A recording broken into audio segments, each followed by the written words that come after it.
All right, kids, here we are. Here we go. It is the Matt Murphy Radio Show underway for another day just after high noon. May I be the first to say a good afternoon, 12:06 to be precise. Lots to get into on this Tuesday edition, October 8, 2024. Man, oh man, we've got 28 days to go before elections will happen. That is 4 weeks. 4 weeks from now, the election will culminate. I am still old school enough that I continue to point to November 5th as Election Day when I fully am aware that many states are already going to the ballot box, going to the polls, and electing their officials that they want to see in office for the next 4 years by casting their ballot early. I wish it were not so. I wish it were not that way. Fraught with peril, but it is a fact that it is going on all across the country right now as we speak. Maybe not so much in North Carolina, maybe not so much in Florida, maybe not so much in Georgia, and we shall discuss this today. It is fascinating to me, not necessarily which stories the mainstream media chooses to cover. It is fascinating to me those stories that the mainstream media chooses not to cover. You can tell as much about the bias of the mainstream media, and I'm talking about, if you want me to be more specific, obviously, hashtag never CNN.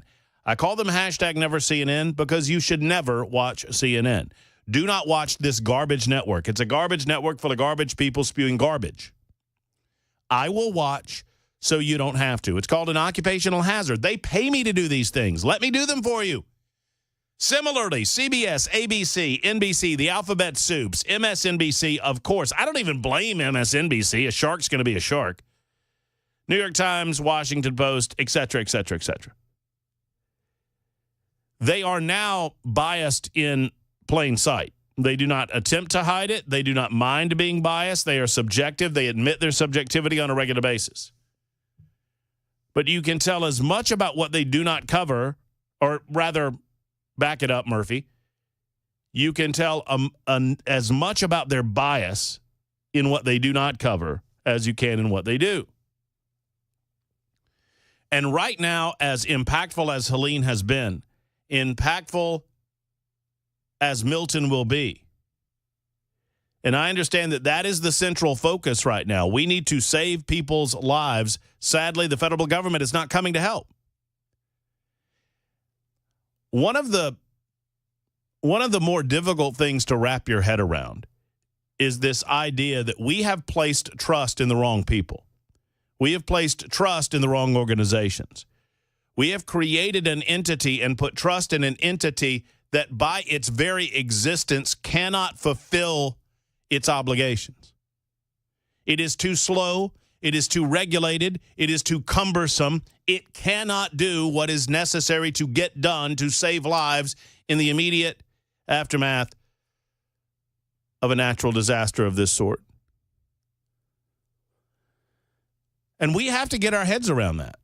And we have to have a conversation after the immediate cleanup is done, after the bodies are buried, after people's lives are made as best they can be normal again. We have to get to a conclusion where we have a conversation about the ridiculous inefficiency of FEMA.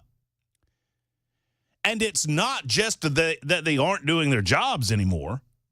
And I'm not, and by the way, let's be real plain about this. I'm not blaming any individual, and you shouldn't either. If you see a person that works for FEMA, you should not assume that that's a bad person. That's wrong. Just as wrong as if someone sees you in a Trump hat, so don't assume that these are bad people. It's the organization that is rotten.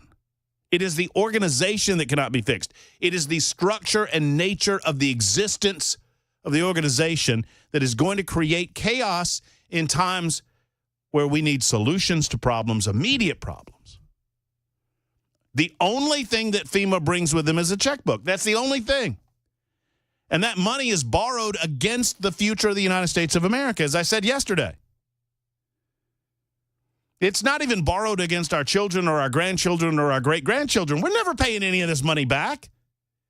Y'all need to get over yourselves. We just need to decide how much we want to spend now, how much we want to party now, based on the fact that the more partying that we do with fake money, the more quickly we bring about the demise of the United States of America. Are y'all following me? The more money we spend that we don't actually have, the quicker we're bringing about the end of America.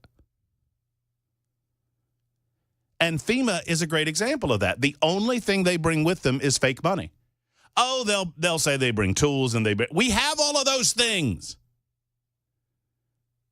We have all of those things. Sadly, too much of our money goes into Washington, D.C., that we would and could have more of those things. But all of that to say, these mainstream media networks, they're not only are they refusing to talk about the inability for FEMA to do the job that it was designed to do, they are lying to the American people when it comes to how they were spending their money a year ago. The mainstream media has decided that they are going to tote the water on a lie promoted by the Biden-Harris administration. And it is a provable lie. The Biden-Harris administration took money from the Department of Homeland Security, and more specifically, they took money from the FEMA division, the Federal Emergency Management Agency division of the Department of Homeland Security, and they spent that money on illegal aliens. That is a fact. It happened. And I have the receipts, and I'm going over it with you today. Yet yesterday in the White House briefing room, Karine Jean-Pierre just stood there and talked Peter Doocy down to the point where she said, you even asking about this is misinformation. How the hell is that the case? The White House, the executive branch of government, is now telling a member of the press that they can't ask a question because it's misinformation. And those same White House officials have also said in other statements and in other interviews that misinformation should be a punishable offense. So if you put two and two together, we are at a time in American history, ladies and gentlemen, that has the potential to be far more damaging and disastrous than Hurricane Helene. Far more damaging and disastrous than Hurricane Milton. Connect the dots, folks. You have Tim Walz and Kamala Harris saying that misinformation / hate speech should be punishable by jail time. You had Hillary Clinton out on the stump saying that misinformation and hate speech should be punishable by jail time. You have the press secretary of the White House telling a reporter for Fox News, one of the big four news organizations in the United States of America, that the very asking of a question is misinformation, something that they have previously said should be punishable by jail. And all of it is based on covering up a lie. And ABC is covering it up. I watched a David Muir. I almost puked in my mouth. Donald Trump repeating false information about the redirecting of funds away from Hurricane Helene. How the hell do you people sleep at night? They know what they're saying isn't true. They're playing with numbers. They're playing with buckets of money. Here's what they do. They take a bunch of money. Imagine...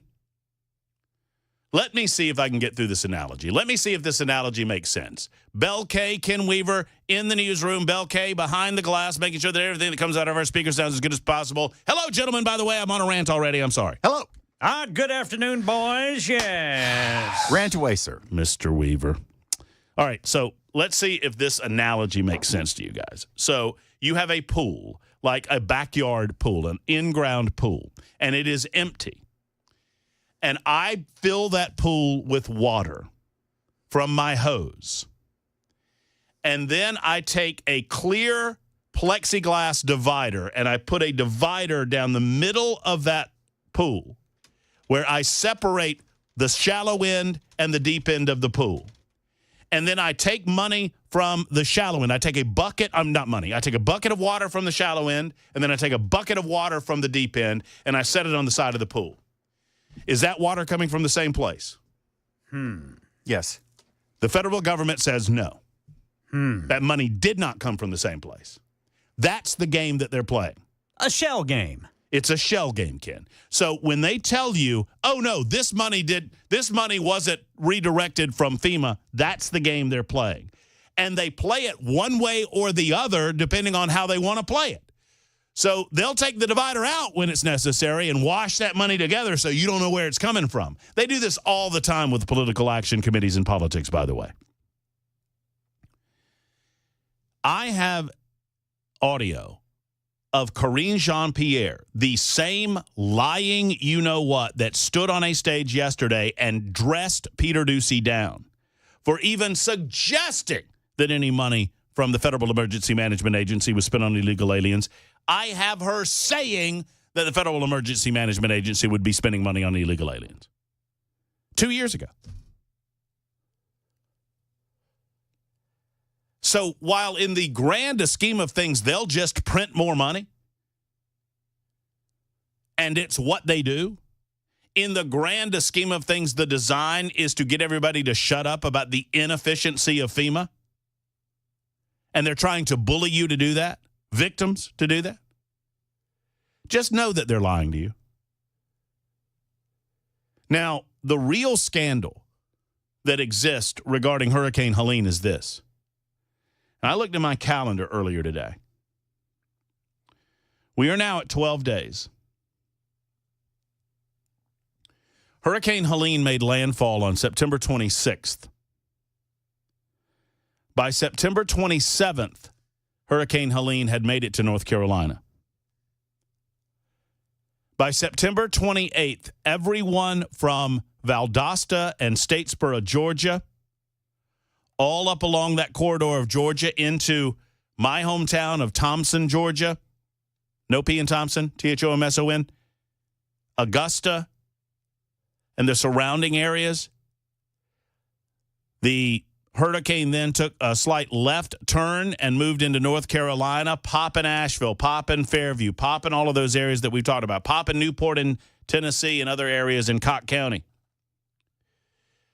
And by the daybreak of September 28th, which was a Saturday,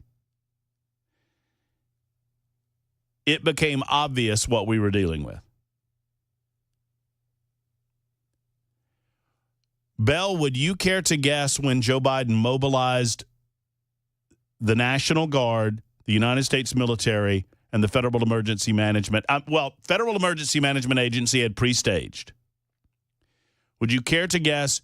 We became fully aware on that Saturday, September 28th. You know when it was? Well, let's see. I think Joe never did it because he was busy eating ice cream. But for the purposes of my conversation. But somebody in his cabinet probably, what was it? I'm gonna take an educated guess of the 30th. It was October 2nd. Oh, I gave him too much credit. Even if I give them September 28th, that Saturday, to recognize the totality of what happened, the devastation descended upon the Southeast on September 27th, that Friday. We were on air. We did not fully understand. We thought it was a good thing that it was such a fast mover. Remember that? We thought, oh, this is going to be great for the Florida coast. This is going to be great for South Georgia. Because if that thing had sat there and dumped rain, oh boy, that would be bad. Well, what it did, it moved through Georgia, devastating things in its wake, and it got to North Carolina, and then it just sat there and dumped water in North Carolina, in those hills, in those valleys, in that terrain that had not seen anything like it in human existence, it seems to us.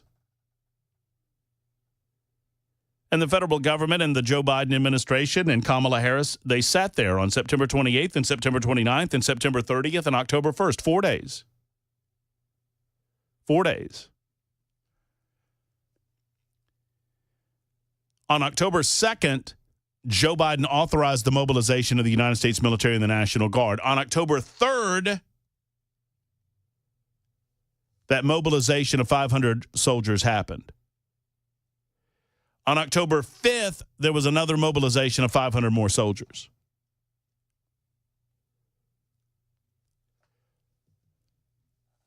September 28th, September 29th, September 30th, October 1st. 4 days. 4 days of people dying. 4 days of people struggling. 4 days of neighbors desperate to help neighbors.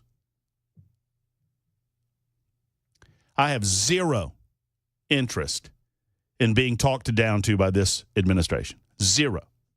And the same mainstream media that ran George W. Bush through hell and back in the aftermath of Hurricane Katrina, the same mainstream media that called George W. Bush everything but a child of God. They said he was racist. They said he didn't care if black people were dead. The same mainstream media that gave him hell for a 3-day gap in time. They choose to ignore 4 days.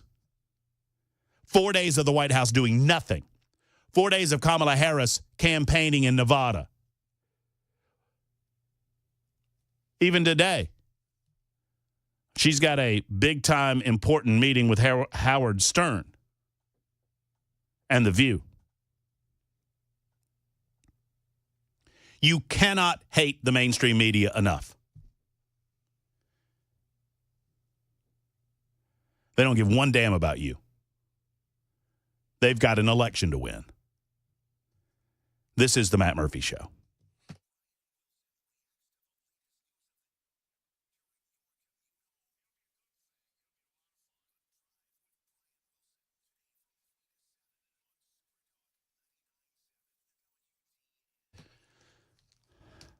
Guys, U.S. Pest is, simply put, the finest pest control company around. They've been in Middle Tennessee for a while. J.K. and Erica Brister have owned them for a while, too, and they've been expanding since their ownership began.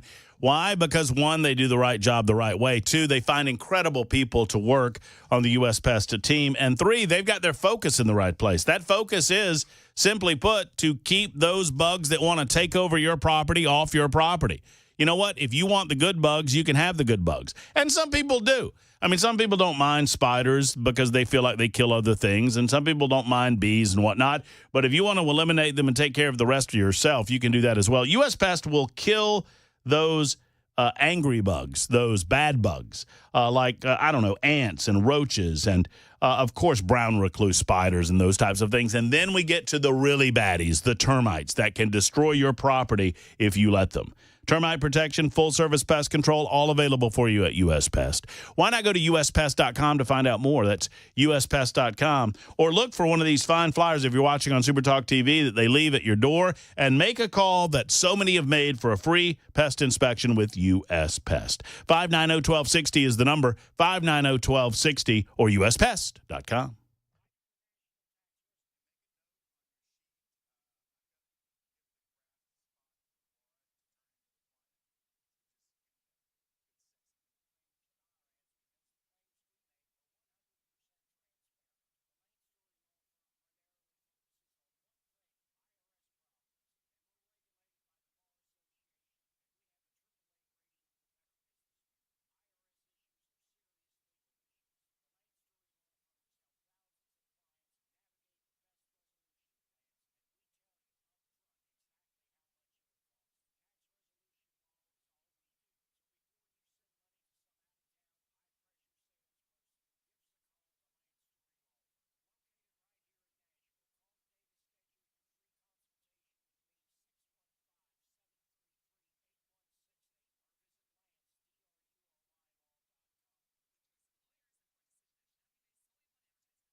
Did you know you're overpaying for your health and wellness products?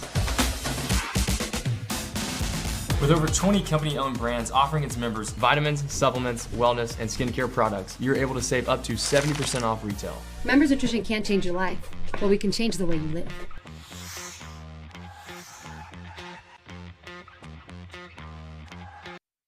The guaranteed offer is the easiest way to sell your home. It's really simple. We bring you an all-cash offer. You close in as little as 21 days. No home inspections, no lock boxes, no open houses. Go to markspain.com to get a guaranteed offer and start packing.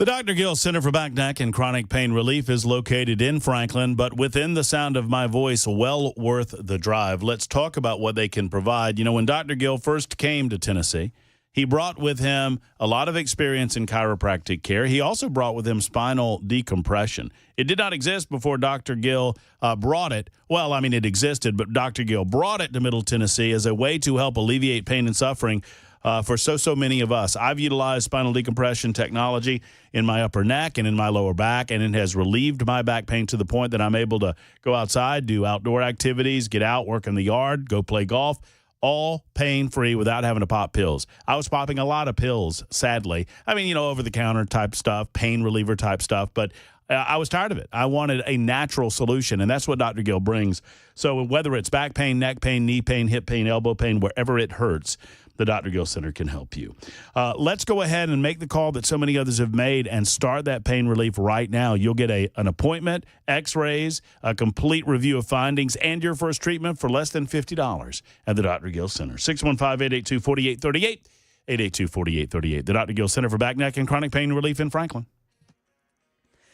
Eastbound 24 is still a parking lot due to a crash right there at 65 north of downtown. Looks like the delay is 20 minutes right now. And we're going to let you hear what President Biden just said about all of the governors in the Southeast needing hurricane recovery assistance at 12:30 on Super Talk 99.7 WTN. Thank you much, Ken Weaver. It is 28 minutes after the hour, almost 29 past the hour. Super Talk 99.7 WTN, the Libertarian Lunchtime Hour in progress. We've got Steve Antle coming up. You know, Steve's our man on the ground. He's a former police officer in Metro Nashville. With Metro Nashville Police Department. He was here for 20 years, moved back to his hometown just outside of Asheville. That is Fairview, North Carolina, a suburb of Asheville. And he'll be calling. I know he called in a moment ago, and I hope that he'll be calling back moments from now. He will. To give us another update. Secondarily, I know that I get on a rant, and I call it putting on my rant pants. And I get very, very frustrated with the mainstream media. And 6285 writes in and says, you yell too much. I have to change the station. Okay. I mean, I think that I agree that my mode of expressing my frustration with what's going on in the country and around the world oftentimes comes out very loud and boisterous. And I understand that that is off-putting to some of the listening audience. And I'm not being sarcastic. I'm being very serious. The last thing I want is to run people away who are of a like mind because of my level of presentation and my level of passion. But it has been my experience. I can't help it, though. I just can't. I try to. I don't want to run you away, 6285. I want to bring you in. I want to draw you in. I want to attract flies with honey, not vinegar. But if you don't get frustrated about what's happening right now in East Tennessee and North Carolina and other parts of Georgia, if you don't get frustrated with the lies being propagated by the mainstream media in defense of this current administration and in advance of the cause of trying to get Kamala Harris elected president, despite the fact that she clearly does not have what it takes to be president of the United States. Gosh, this level of incompetence. I don't know what to tell you. This level of incompetence is why you should not believe in government. Well, I disagree.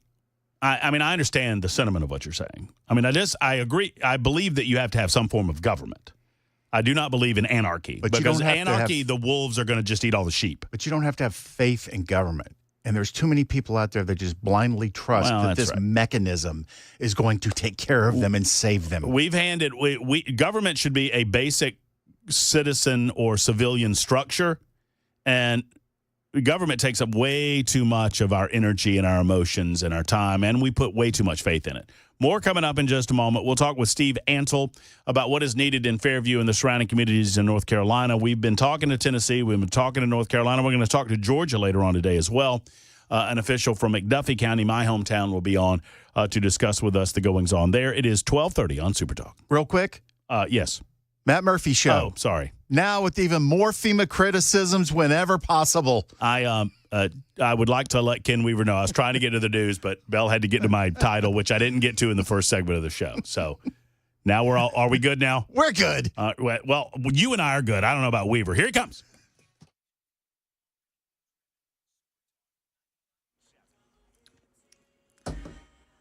I'm Ken Weaver with your top stories and repeating that traffic problem north of downtown. If you're eastbound 24, you're in a parking lot. It's about a 23-minute delay due to a crash blocking the right 2 lanes there at 65.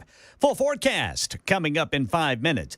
President Biden just told a briefing on Hurricane Milton that governors from states still recovering from Hurricane Helene are telling him they're satisfied with everything they're getting. He says he's been in touch with every governor here in the Southeast. I've spoken to all the political leaders in the region, some of them more than once, and I've told them anything they ask for they can get. Yeah, Biden says he's putting off a trip to Germany and Angola this week as Hurricane Milton barrels toward the Florida coast.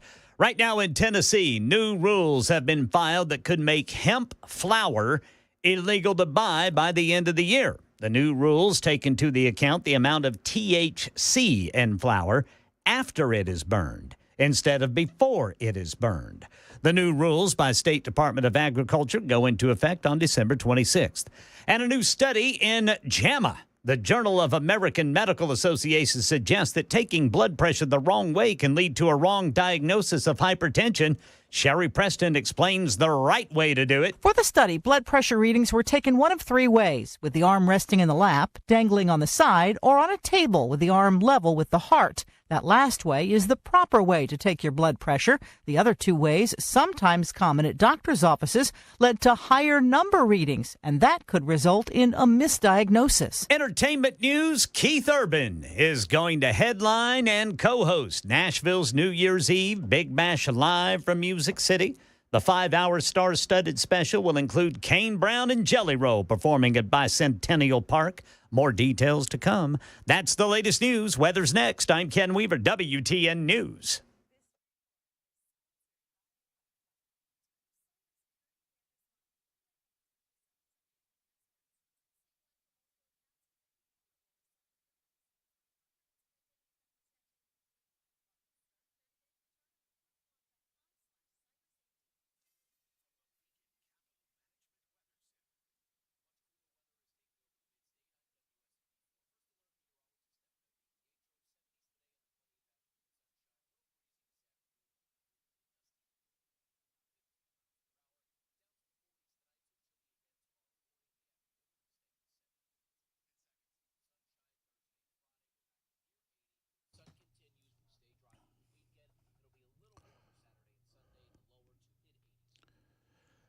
Tennessee Men's Clinic is a location for men to go to find out what's going on with their health. They started Tennessee Men's Clinic in 2014 in Midtown Nashville. They have since expanded to a location in Franklin to serve those of you a little south of the city to better serve you men in the listening area. You go in, and I know, gentlemen, you're probably wondering what symptoms you might be looking for if you want to schedule a visit to Tennessee Men's Clinic. Well, any change in lifestyle, energy level changes, if you just don't feel like you have it anymore. Obviously, if you're not motivated to get to the gym, if you're not motivated to do physical things, labor, if you will, manual stuff outside of the yard. And yes, of course, if you've seen a loss of intimacy in your relationship with your significant other, if you don't have that desire or drive or ability any longer, then that is a huge red flag, and you need to handle it. Don't let shame in that game prevent you from making the call, because you can handle this and get back in the saddle, so to speak, with Tennessee Men's Clinic. TennesseeMen'sClinic.com, or give them a call today at 615-208-9090, 208-9090.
Supertalk 99.7 WTN, the Matt Murphy Show in progress. Thank you for being with us. 3 full hours every single day until Brian Wilson takes over with The Drive at 3 o'clock this afternoon.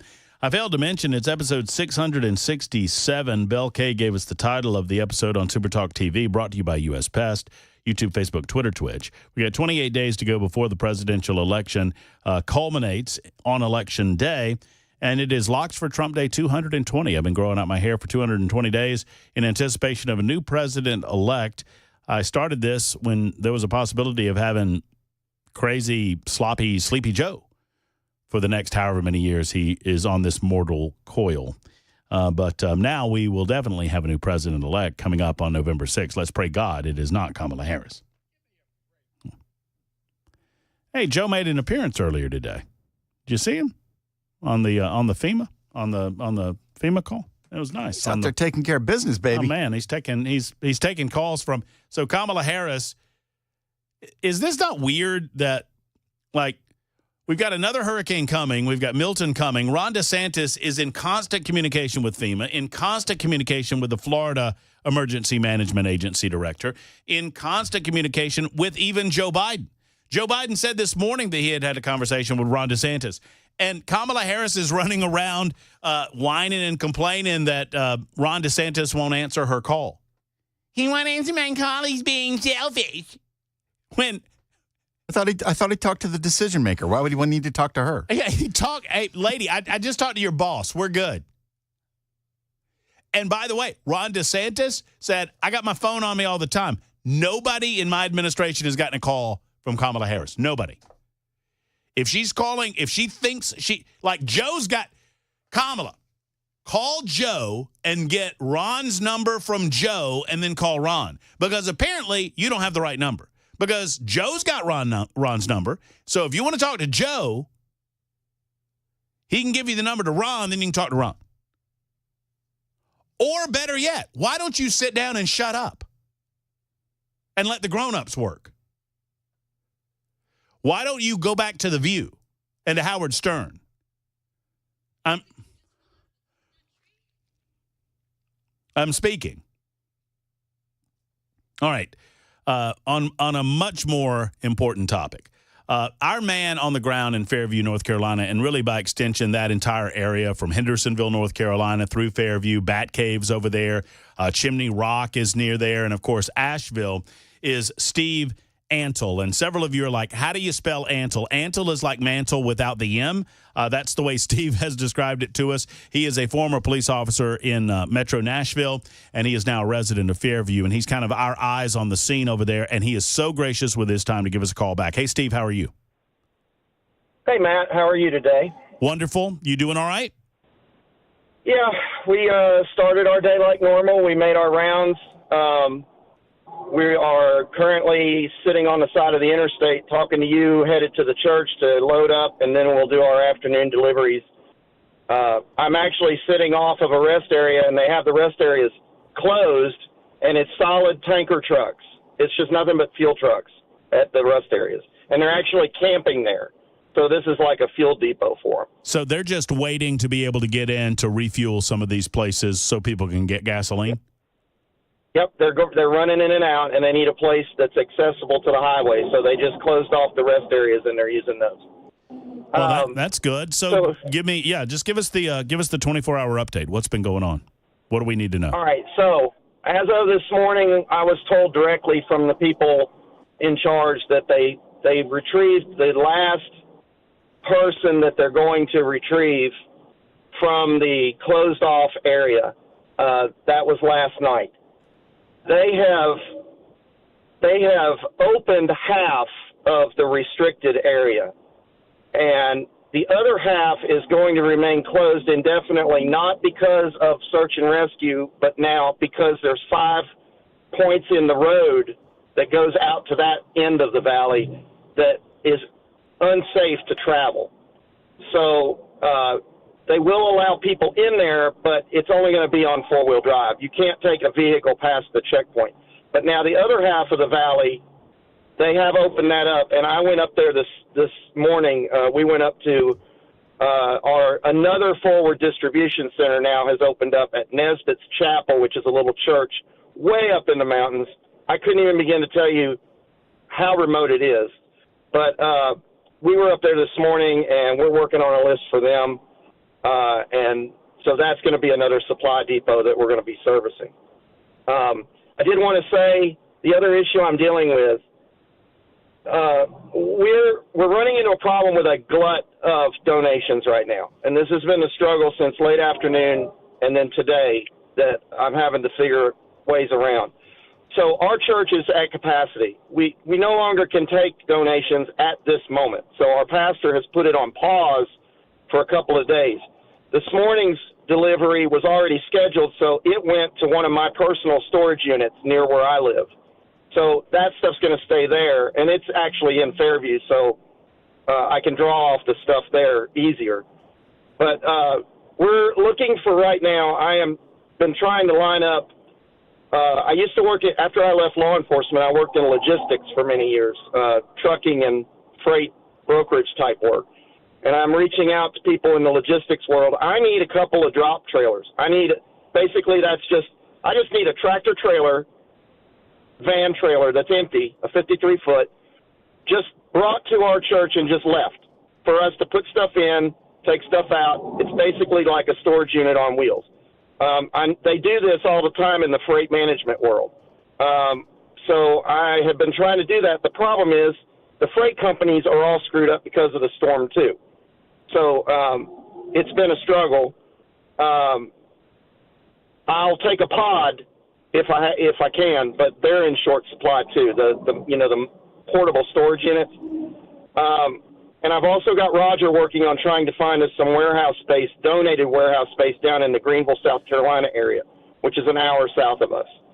So we're running into a problem. We've got too much coming in too fast, and we're not able to get it out right away. So it's a good problem to have right now, but my fear is if we don't get a good place to store these items, as time moves on, people will forget that there are more long-term needs, and I see the dilemma. Yeah, I do not want to see donations turned away, because if we start doing that, people will stop altogether. We just are trying to figure out, what do we do right now? Where are we going to put this stuff? And that's one of the immediate problems that I'm dealing with today.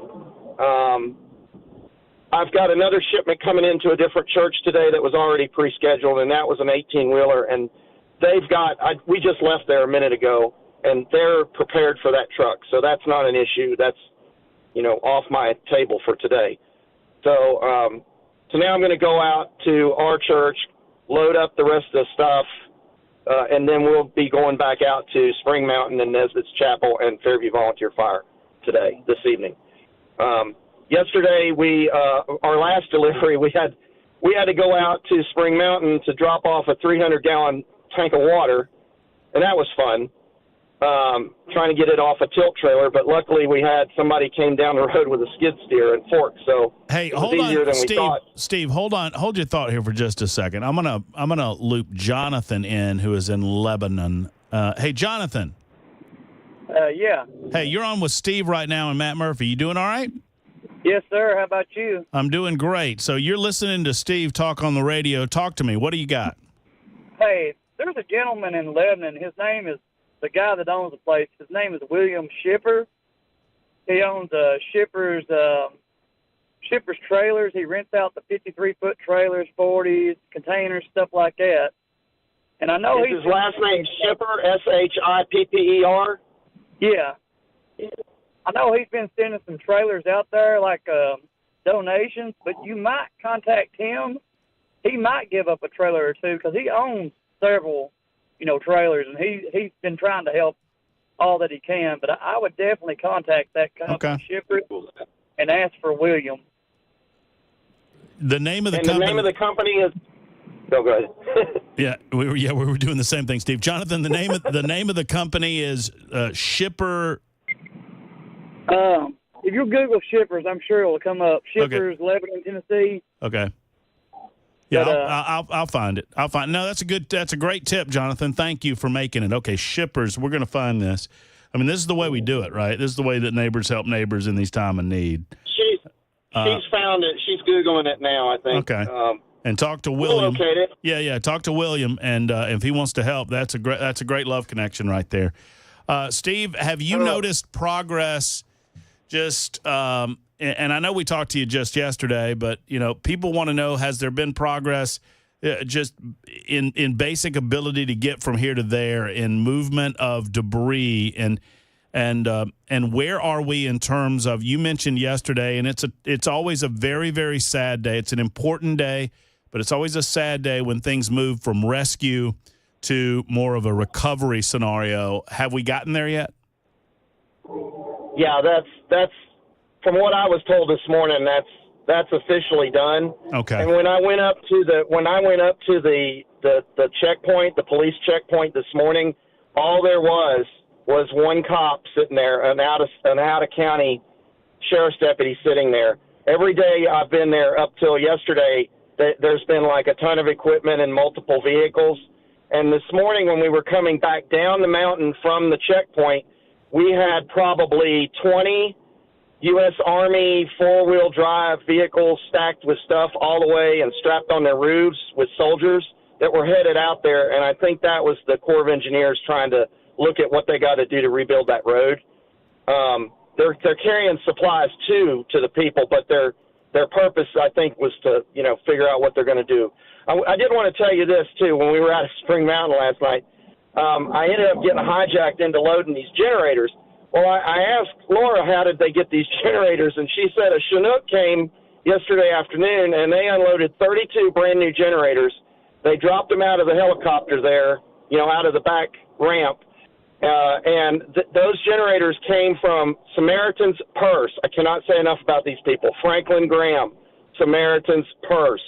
These were brand new in the box, and we were handing them out while I was there. People were coming down, and we were loading them in the people's trucks. So Samaritan's Purse has been all over the place on this. So Steve, if you want to donate to something that they're they're a great. Samaritan's Purse, great organization. Salvation Army, obviously, always a great organization. I'm getting told that Shippers Trucking is technically out of Watertown. That it's Don Shipper is the father, William Shipper is the son. And I don't want to speak for these folks any more than we already have, because I don't want to put them in a position where if they don't have a truck, whatever. But that I've got a number, Steve, if you need it. When I'll put you on hold and I can give you the number. We'll get it from you after. Yeah. Bell, the number is on the super text line. It is 9787 has written it in. So, Steve, what else do we need to know before we let you go for the day? Just, keep the donations coming. If we can't take them, I'm diverting them to elsewhere. I've got a shipment coming in from Columbia Mount Pleasant this coming weekend. I'm hoping that I've got some solutions by then. Other than that, we're just plugging along. And, yay, our house, we got our power back last night at 9:30. We had a truck in the driveway when I got home last night, and they were still clear-cutting trees. And last night at 9:30, I do have power now. So there's that. And that frees up our generator, which is going to go out to Nesbitt's Chapel. So anyway. And great stuff, Steve. We'll keep up with you. Let us know if you need anything on our end. And I'm going to put you on hold so we can make that connection with you, and Bell can get you the number to Shippers Trucking. That's a great suggestion. I've gotten a number of other suggestions in as well. Oh, man, you guys are so wonderful.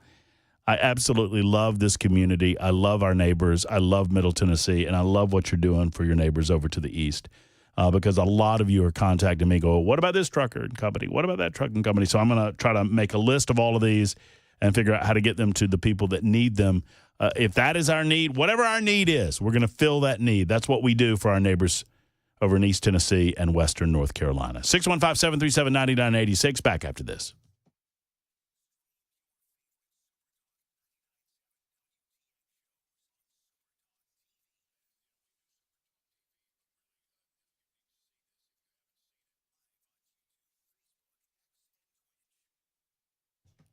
What's going on, friends? My name is Matt Murphy, and I am proud to be associated with Men of Valor.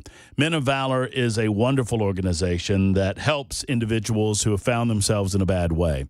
Sadly, for a lot of different reasons in life, for just basic mistakes or being irresponsible or not caring about our fellow man, men find themselves on the wrong side of the law and oftentimes in prison. Did you know that 90% of the men in prison will get out? I don't think we think about it that way, but what type of men do you want to get out? Do you want good men, godly men, people that want to be contributing members to society, or do you want recidivists, people that find a life of crime appealing to them and they go back to it only to find themselves in prison again? Men of Valor wants to protect those men. They want to disciple to them and help find a better way of life. They need job partners to do that, Bible study teachers, mentors that can help these men find a way in their everyday life. They need volunteers in the prisons themselves and at their campus at the Aftercare Reentry Service Program. I beg of you to go to movministry.com and give as you can and volunteer if you will. movministry.com. It'll make your heart swell that you've done this. movministry.com.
1 o'clock on the dot. I'm Ken Weaver with your top stories, and we have now got a 30-minute delay. If you are eastbound 24 north of downtown trying to get to that east loop or to get to 65 because you got a crash right there at 65. Full forecast coming up in 5 minutes. Hurricane Milton making its way toward the Florida coast as several states continue to recover from Hurricane Helene, which hit less than 2 weeks ago. Karen Travers says President Biden received a briefing from senior administration officials on the two storms. President Biden says he's spoken to all the political leaders in the Southeast region, some more than once, and told them anything they ask for, they can get from the federal government. We've got an overwhelming response, a positive response from everyone from the governors of Florida up to North Carolina.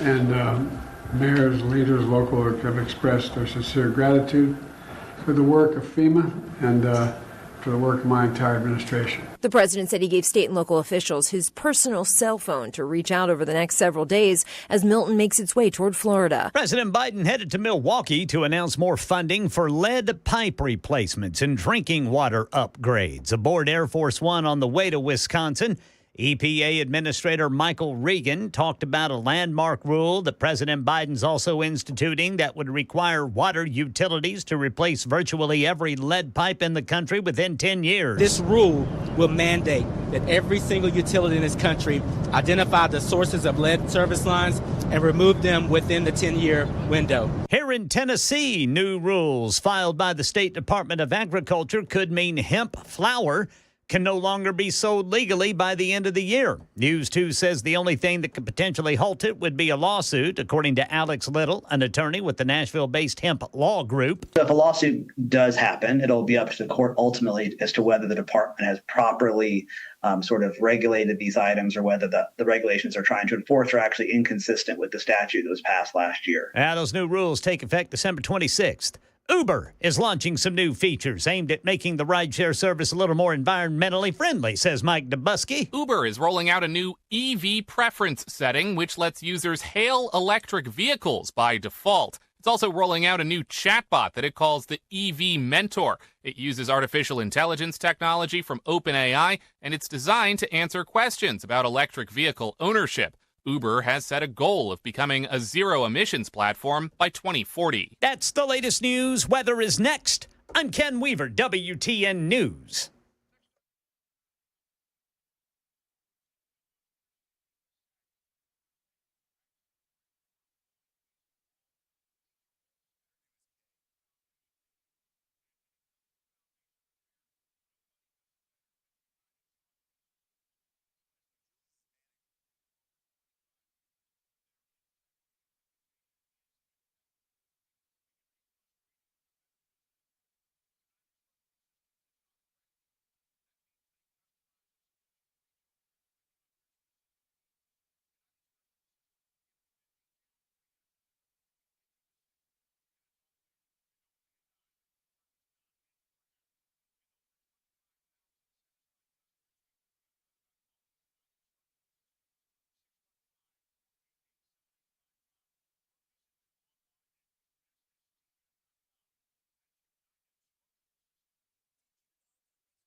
Man, oh, man. I absolutely love our audience. Power of radio, baby. It's the power of radio. I'm going to tell you a great story in just a moment after I remind you it's hour number 2 of the Matt Murphy Radio Show on Super Talk 99.7 WTN. Thank you for being with us. 7 past the hour. Ken Weaver's back in the newsroom. He just delivered a fresh batch of headlines, but he's already cooking up another batch for 1:30 this afternoon. Weaver! Yes, sir. How's it going in there? It's going good. Haven't had a chance to talk with you. It's been crazy for the last week and a half. You know that? Yeah, it has and it's going to get even crazier. I mean, it is. I mean, especially what with Milton now bearing down on the coast of Florida. That is a Cat 4, is that right? Almost a Cat 5? Yeah, it was Cat 5. Now it's Cat 4. Could go back to Cat 3, and it could go back up to Cat 5. It is a devastating storm. You know, I know that officials like to talk tough in these environments to try to really impose on people the danger presented in front of them.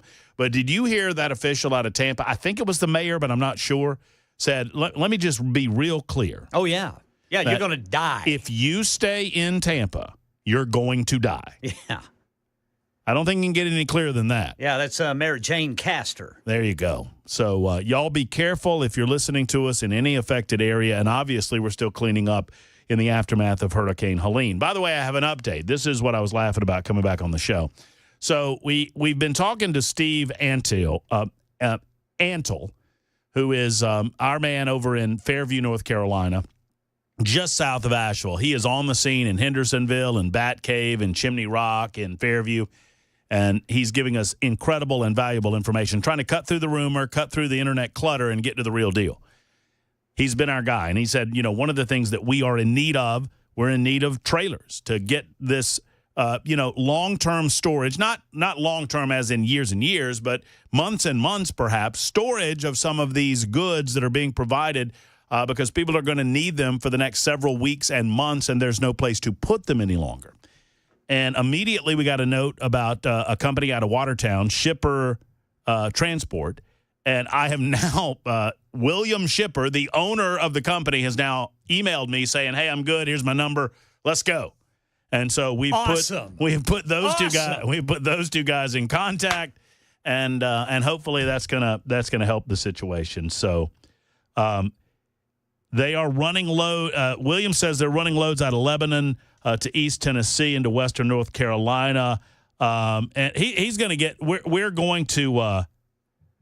He says that they are running as much as they can, but we're going to get them. We're going to get them in connection, and they're going to figure it out. I'm getting a lot of communication from William now, so thank you, William, for communicating with us, and we'll be back in communication with you very soon. But obviously, I think William, regardless of what he can do is get Steve in the right chain of command to get him to the needs that he has with regard to shipping containers. All right, 110 Super Talk 99.7 WTN. I got Rachel on the line, and I know Rachel wants to talk a little more about North Carolina. We're really focusing, obviously we're balancing the presidential election, Milton coming, and the aftermath of Helene. I've been meaning to talk back to my hometown for some time now, and I'm pleased to be able to do so because I don't believe – look, everyone needs to get the attention that they need, and these affected areas are so great. From Valdosta and Statesboro up through Augusta and my hometown of Thompson, Georgia, THOMSOM, no P in Thompson, to, the affected areas in North Carolina and East Tennessee. And we've been remiss not talking about Georgia. Wanted to get an update on Georgia, and I thought what better person than my old schoolmate. Jason Smith is Community Development Director for Thompson-McDuffie County, and he joins us in the Matt Murphy Show this afternoon to give us an update on what's going on over there. Jason, I hate that we are saying hello after so many years like this, but it's good to talk to you, brother. How are you? Yeah, man. It's great to hear from you, Matt, and I appreciate you leaving the P out of Thompson. Yeah, that's what that's people, my regular listeners know. Anytime I talk about my hometown, it's THOMSOM, no P in Thompson. That's one of those things we have to tell people again and again and again. Even as I deal with state contracts and stuff, I always tell people no P in Thompson. And most of the time, they still leave the P in Thompson. So. Well, the most important thing is that Jason is a fellow proud graduate of the class of '91 at Thompson High School, and that's the most important thing y'all need to know is that Jason advanced in his career clearly in a better fashion than I ever did, and he graduated much, much higher on the scale than I did, although both of us were way behind Andy and Kelly. Well, there's that, but I also say I wouldn't go that far from you because you went into broadcast media. I went into print media, which we all know how great print media is doing.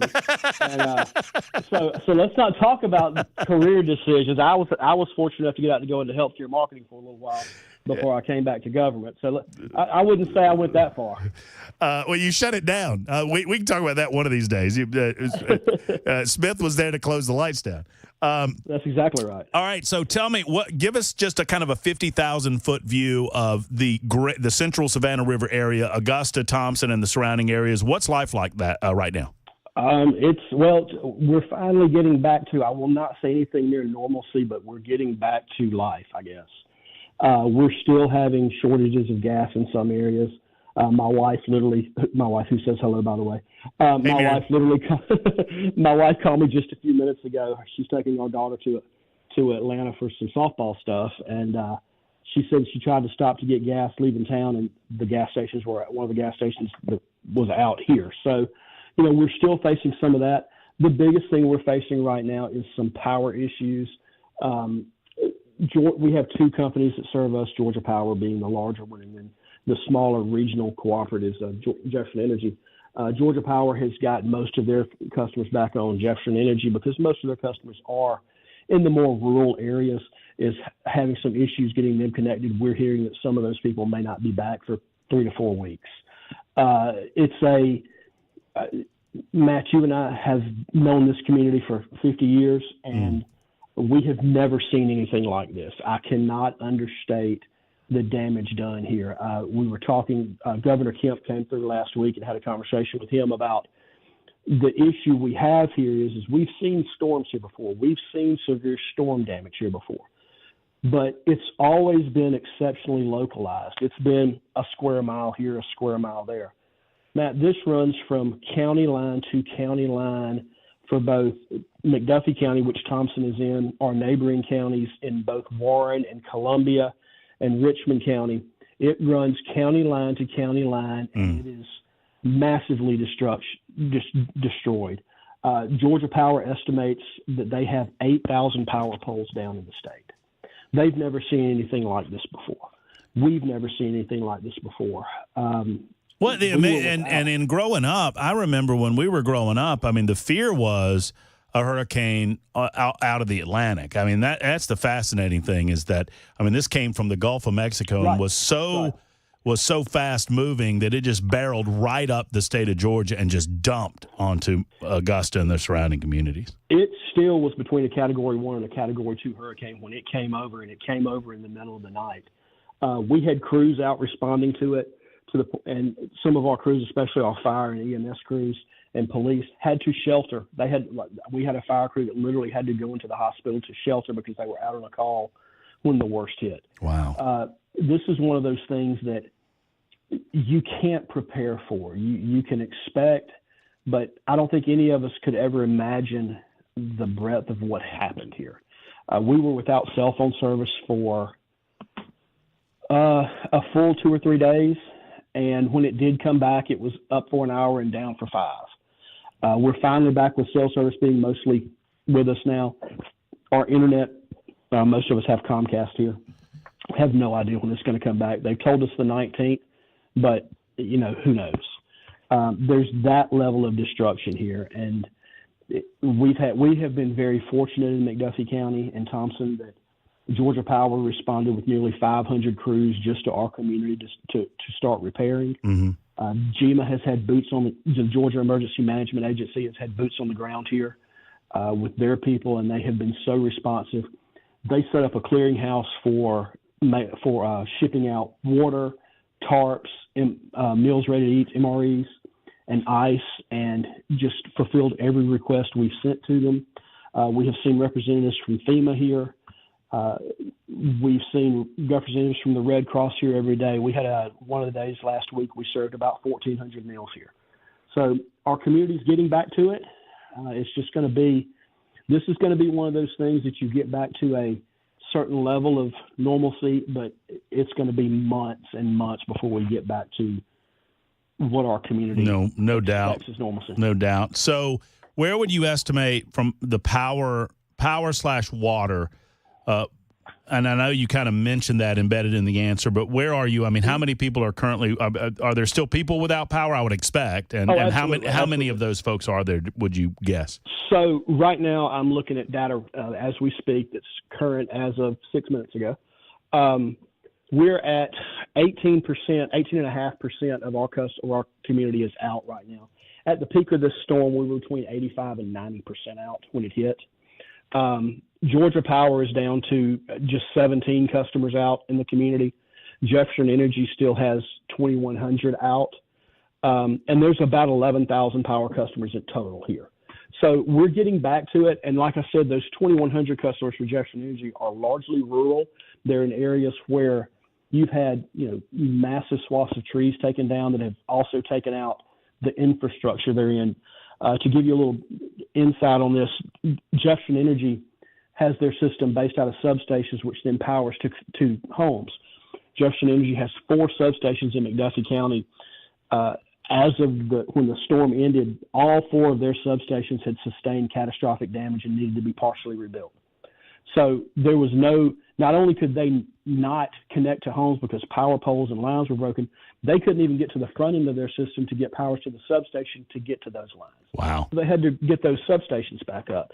It has been a long, arduous task for them, and it's still ongoing. So how can we help from way over here in Nashville, Tennessee, but we want to help our neighbors in East Tennessee, we want to help our neighbors in North Carolina, and we want to help our neighbors in Georgia. How can we help, Jason? Sure. So the biggest thing to do, and I hate to plug social media, but please go to our social media page. No, go for it. Do it. It's McDuffie County, Georgia. Make sure I'm giving you the actual right name here. It's McDuffie County, Georgia. We're posting as much as we can there. And that's where a lot of the information is going to be. We're trying to use that as our clearinghouse for information. It's McDuffie County. The logo we have on there is 2 hands with the heart and the Thompson McDuffie logo on it. So if you see that there, that's the one to get to. That's the best place to go to get information right now because that's what we're using as our clearinghouse. And you asked about water. I'll tell you one thing that I'm most proud of in this community. Beyond the overall response of our officials and the EMS, fire, our day-to-day workers, who a lot of these guys have been out since the storm hit and are finally kind of taking a breath. We say we're moving from the response to the recovery aspect of this now. One of the things that has been most beneficial to us is there was some forethought put into the water system here. We ran our water system for 4 or 5 days off of nothing but generator power. Wow. We finally were able to prioritize power back to our production stations, and we never lost our water system throughout this entire storm. One of our neighboring counties that is much, much, much larger than us had to shut down their system for a couple of days. So our residents who have water have been very fortunate, and that's one of the things about getting back to the power thing too. These Jefferson Energy customers who are rural, a lot of them have wells. So if they don't have power, they can't get water out of the well. So it's a double whammy for them. Well, to finish up here, Jason, obviously I'm biased, but I tell my listeners that please, I understand that we live in a digital world where our cell phones are always available. We've got internet streaming. We've got downloads. We've got all of those things available at our fingertips until the power goes out. When that happens, please have a transistor radio. It's my understanding that my old boss, Mike Wall, and WTHO, WTWA over there has done a great job. They have. In the absence of electricity, there's always those battery-powered radios to get you information, right? Absolutely. And Mike has done a tremendous job. We did so the way we were set up was every day we had meetings at 9 and 6. We had a morning meeting here's what's going to happen during our day, and a 6 o'clock recap. And because we didn't have communications a lot of days, we had meetings during the day just to make sure people were still where they needed to be and new things hadn't popped up. But we made recordings for Mike after every 9 o'clock meeting, and then throughout the day, other recordings. And he has just been amazing working with us and being patient with us as we had to update information on the fly in some cases. It's really been great to be, I'm thrilled to be working in my hometown. Yeah. And it's been great to watch the response of our hometown. Jason, thank you so much for the update. I mean, my heart goes, that's the old stomping ground, right? That's, your heart's always there, and just send my best to everybody in the community. I love you all, and I'll get over there to see you all very soon. Well, we're going to come up and see you at some point. My Come daughter on. wants the VIP tour. Let's go. I'm ready to take you around. Thank you, Jason. There's Jason Smith, who is the Community Development Director of McDuffie County. That's my hometown, and they got popped, around the same severity as what we saw in East Tennessee. Probably not as much as North Carolina, but it's pretty severe over there. So give as you can and just surround them with some love. It's 22 after the hour on Super Talk 99.7 WTN.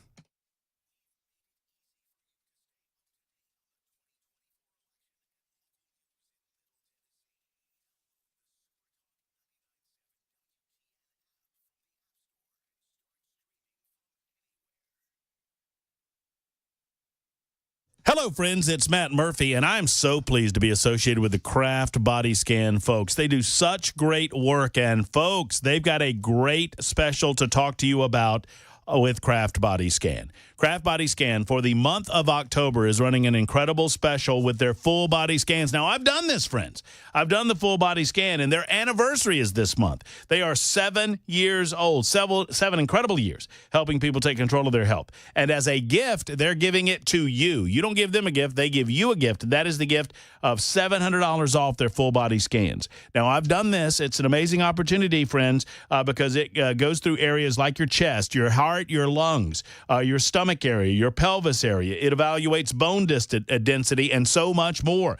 It's non-invasive, of course. It only takes minutes, and it scans these areas to make sure that nothing's going on in your body that you need to know about. Your health is worth seeing clearly, obviously, and there's no better time to do it than right now. 7 years of service and $700 off their incredible full body scan at Craft Body Scan. Book today at craftbodyscan.com. That's craftbodyscan.com, or make a call to make the appointment. 615-436-1000, 615-436-1000.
All right, 65 and 24 southbound north of downtown are still backed up because of a crash blocking the right two lanes right there before they split north of downtown. And hear from Debbie Jones in Clearwater, Florida, who says she and her husband are staying put. Details at 1:30 on Super Talk 99.7 WTN. I don't know that I would do that, Debbie. I don't know that I would do that, but you do you. It's a free country, but you need to understand the ramifications of some of those actions. It's 26 after the hour on Super Talk 99.7 WTN. Bell, I beg of you, I hate to do this on air, but we were talking with Shipper Transport, and he's got a lot of things going on in East Tennessee. He's stretched pretty thin. There's another opportunity, 4608 on the Super Text line. We need to try to figure out a way to get that text message to Steve. Can I give him Steve's cell? Well, I bet you can. Yeah, okay. I guarantee you can. And which texter was it? Brent. He just. Okay. I mean, I can do it, or you can do it. I can. We can do it right now, or I can do it right after the show. But Brent just hit us up with some great info. He said he's part of it's called Warehouse on Wheels, locations in Tennessee, North Carolina, South Carolina, Georgia. Happy to help. That's a chapter of Hell's Angels, right? Said we've been trying to get in touch with people that could use us. They have plenty of 53-foot swing door dry vans. I love this. So you literally could get them over there, park them, and use them as warehousing. So, yeah, we need to get Brent in contact with Steve. We'll do that immediately. 615-737-9986. Speaking of immediately, Rachel has been holding, and God bless you for your time and your patience, Rachel. You're in North Carolina, is that correct? I live in Pegram, but I've been volunteering in Burnsville, North Carolina with the Christian Rangers. That's wonderful. Tell me a little about your experience and your story. What's going on? Well, I'm a retired Army combat medic, and I went with the Christian Rangers. I had some friends that were building a team to push into there and do search and rescue type operations, resupply missions, whatever they need. And I just asked them if they needed a medic, and so I jumped on the truck with them, got there, and the situation was so much worse than I expected. Pretty much their entire infrastructure is gone in Burnsville. They did have power on to the downtown area, but nobody has water. Most of the roads were still closed down. We were able to access it via 19 East, but I wanted to get on your show today to bring attention to a very specific issue, and that was the issue at the field hospitals there. They have zero medical support. They're overrun. The field hospitals are operating out of fire departments and elementary schools with volunteers, but they don't have medical supplies, and they're completely out of medication. And this is in, you said Burnsville? Correct. And have you seen any or recognized any state assistance, any federal assistance, or is it just like the local communities on their own right now? It's local communities on their own. It's the survivors and volunteers that are in there. Now, I left on Friday. I got back here to Tennessee, to home on Friday. So things may have changed, but a nurse texted me that I'm in contact with in Burnsville and told me in Batcave, North Carolina, that gangs robbed the fire department of all of their medical supplies just this morning. Wait, that's in Batcave?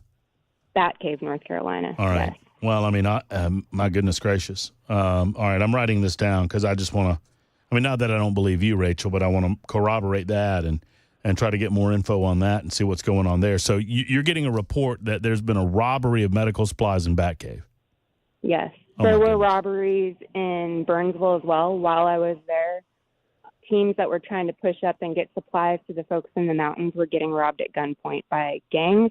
Surprisingly, and the sheriff's department corroborated this, but MS-13 and cartel. I don't know. I don't know a lot about. Is Burnsville north of Asheville? Is that right? It is. It's about 60 miles north. Okay, and it's a fairly small town. It is. Originally, their population was 1,600. They have about 300 dead and 600 missing, assumed dead. 300 dead? 300 dead. I mean, pardon me. In Burnsville. Okay, so that you understand that's more than the total dead population that we've heard about. Total. Yes, I know. You've seen this? I have talked to the sheriff's department, the medical professionals there. I walked a 15-ish mile stretch of road. I didn't go the whole way, but The locals said they'd already collected about 20 bodies in their valley, and we found 3 locations where we suspected another body was, but they were inaccessible because of the debris. That is an incredible figure, and and this is what we need to do, is draw attention to support these smaller communities, especially that maybe don't get the attention of some of the bigger towns and the bigger communities. But as of last Friday, you were saying that you didn't really see a lot of state resources or any federal resources, just local resources in Burnsville. I attended an emergency meeting that the town was holding with all the volunteer representatives, and there may have been one FEMA representative, but I didn't see any support anywhere. It was all locals and survivors. And just to re-ask the question, because I know I'm going to be asked, Rachel, you're saying that a local official in Burnsville told you that there were 300 people dead in that town? Yes. Oh, my goodness. Well, that is just, that's incredible and tragic, obviously. And another 300 or so potentially missing. No, 600 missing. Well, that would be a dramatic and incredible and tragic escalation to the numbers that we're hearing. And we know that those numbers are going to go up dramatically, sadly. But my goodness gracious, that is how can we draw more attention? Are you going back, Rachel, or? I am. I'm emptying a trailer right now. I'm trying to collect as much medication as I can get. I have a couple organizations that are, including my church, that are collecting money, and I'm trying to get in touch with pharmacies that are willing to hand over prescription medications to a volunteer. But I'm going to drive it directly to the Burnsville Fire Department to stock them up, and then if they don't need all of it, my plan is to see if I can push towards that cave and give them what's left. But I plan on leaving on Monday. Well, let us know what you see. Let us know what you hear. I'm just praying with everything in my being that some of those are double counts or something, because that is that's an incredible and tragic story, and we need to draw attention to those smaller communities. Thank you for calling and giving us that update, Rachel. Yeah, no problem. Thank you. All right, thank you. Take care. My goodness. I'm sorry that I'm late for the news, Ken, but my gosh. Look, I'm not doubting anything that anybody tells me that they've seen on the scene. I just pray that she's got her numbers all screwy. I just pray that, because if that isn't the case, then we're just seeing the tip of the iceberg in terms of the number of people that have lost their lives. It is 34 after the hour. Once again, apologies to Ken Weaver. Here comes the news.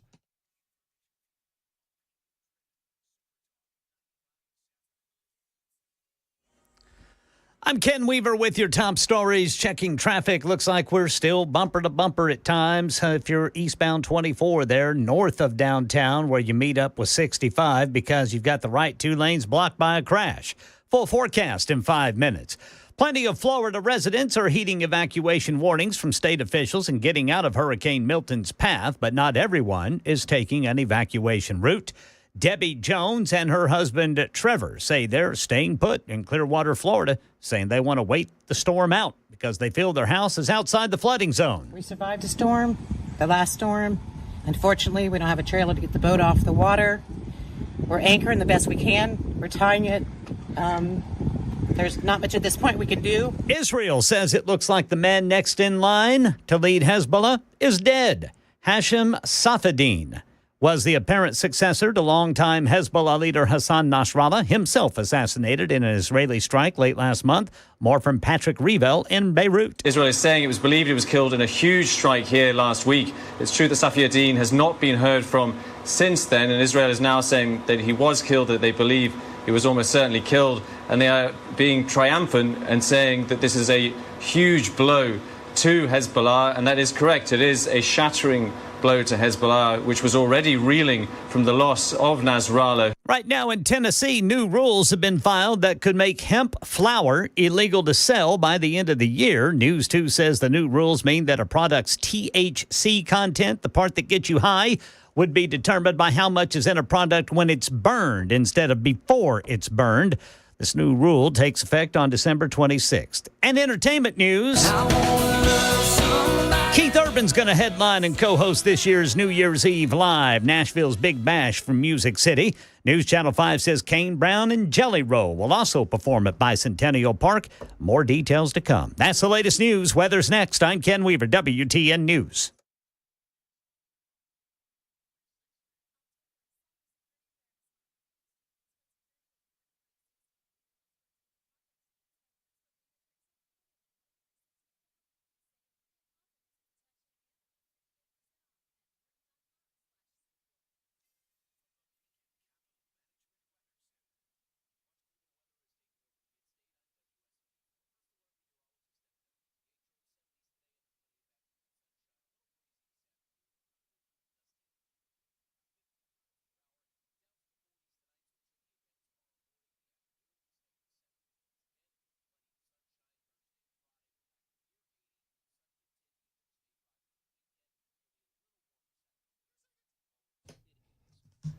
Hello, folks. Matt Murphy. Dr. Stephen Paas has a wonderful new addition to the Dr. Stephen Paas Sleep Apnea and TMJ Solution Center. It's Dr. Brian McLaughlin. He is adding the same incredible level of expertise and experience and credentials as Dr. Paas has brought to serve Middle Tennessee for so many years.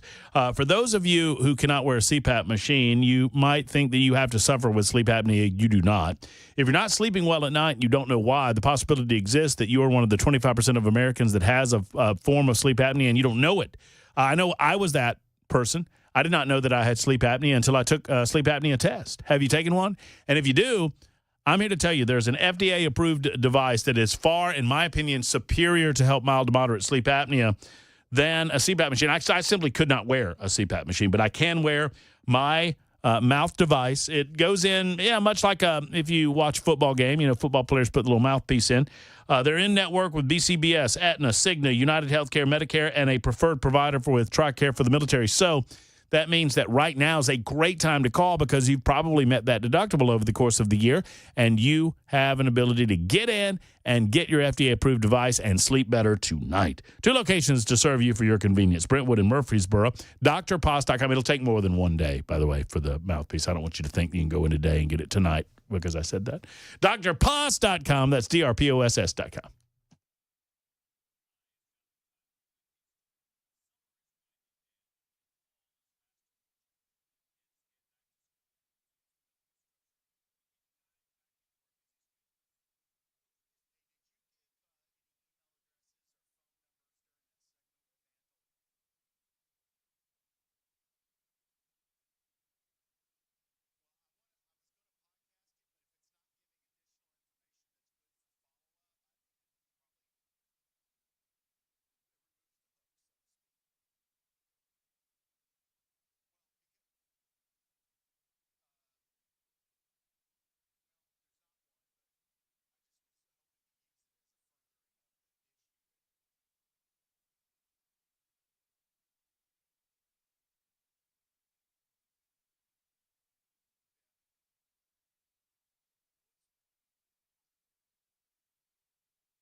Super Talk 99.7 WTN. Incredible telephone call from Rachel, who said that she was in Western North Carolina. She was in a town of Burnsville, and that she talked to local officials that were indicating that they believed that there could be hundreds in that community alone dead as a result of the incredible storm that was Hurricane Helene. Obviously, it's going to take a while to shake that out and to figure out what the numbers are, but these numbers are going up, folks. And sadly, there is no help coming from the federal government, and we just need to accept that. Whatever help you get from FEMA is fake money. That's what they provide. We need to lean on our community members. We need to do for our community members as we can. So if you're in need, you need to look for those people within your community, your neighbors that are willing and able to help. If you are able to help, you need to help. And I say that for all of us in Middle Tennessee, and we're going to try to do everything we can in our power to help those who have been impacted. I know that we don't get we haven't been impacted in the South. I mean, as far as this radio station goes, and it's huge. It's a huge blowtorch, right? It goes from Kentucky to Alabama, and I mean, you know, as far east and west as you can go. I mean, it's huge, but it doesn't get to the portions that have been impacted in the zone in East Tennessee or in Western North Carolina, or obviously further points down the line. Now, many people listen online as they can. My purpose, I have a difficult time, and maybe this is to my detriment. Maybe, I don't know, maybe people don't like it. Maybe people think that we're talking about it too much. I have a difficult time talking about other stuff when I know that there are fellow Southerners that are suffering right now, and that we potentially can get the word out in a way where we can help. It's only been 12 days, but it's been 12 days, and people are still suffering. It's only been 12 days, but it's been 12 days, and there are people that are still missing. It's only been 12 days, but it's been 12 days, and we can't get a firm idea. I know we just had the report from Rachel, not discounting that report, but I can't get corroboration that there are 300 people dead in Burnsville if that's the case. It's been 12 days. Joe Biden just gives us this random, rambly update. This morning, once again, the communities that have done such a great job, the neighbors that have done such a great job, the local officials, the state officials, and the boots on the ground that are on the ground representing the federal government, I don't believe for a moment that those people's hearts are not in the right place. They obviously are, and many of them have done great work. But this has been top down an absolute disaster on the part of the federal government, a disaster.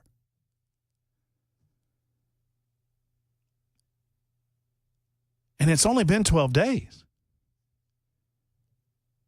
There are people potentially in the hillsides of Tennessee and North Carolina that are still waiting for help.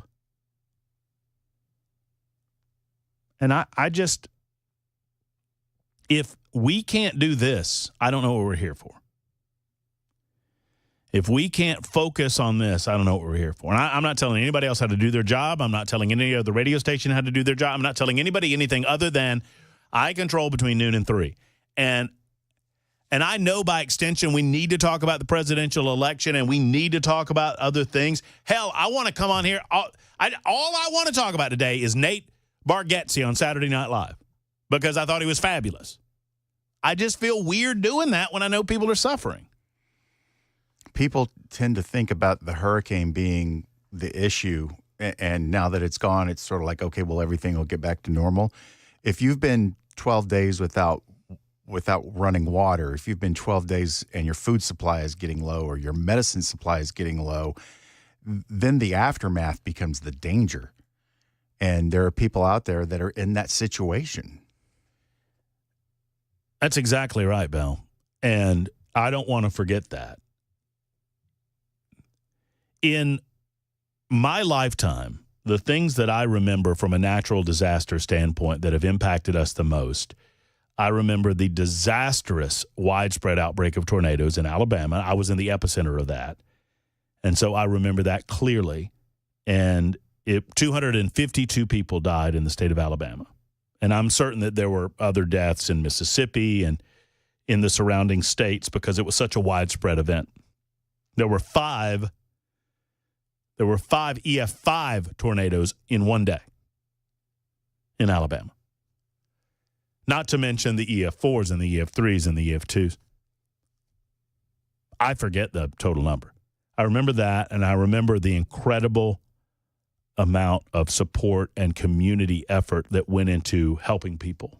And we're seeing that. So simultaneously, you see that, and you see the complete inefficiency of government, and you want to praise the good, but you want to make sure that you don't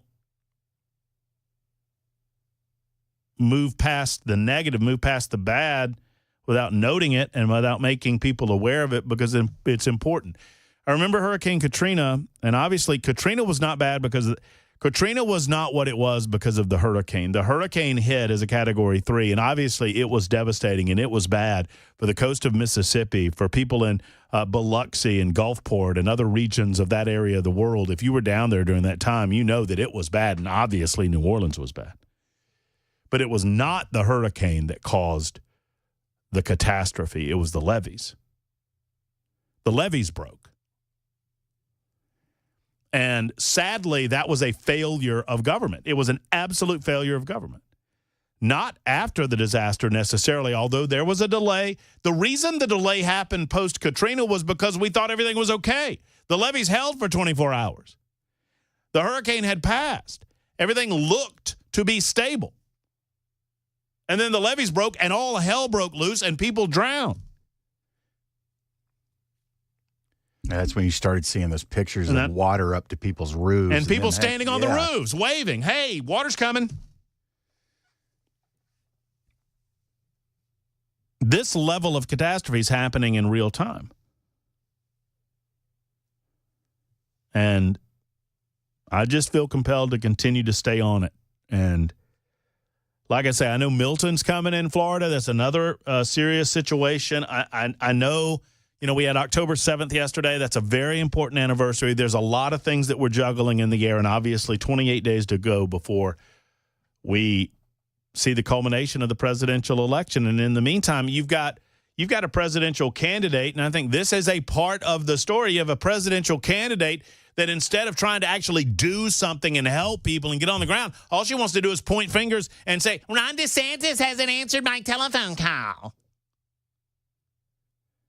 Ma'am, Ron DeSantis is busy. He's talked to your boss. They're good. And oh, by the way, just while we're talking, and I'm getting to each and every one of your telephone calls momentarily, I promise you that.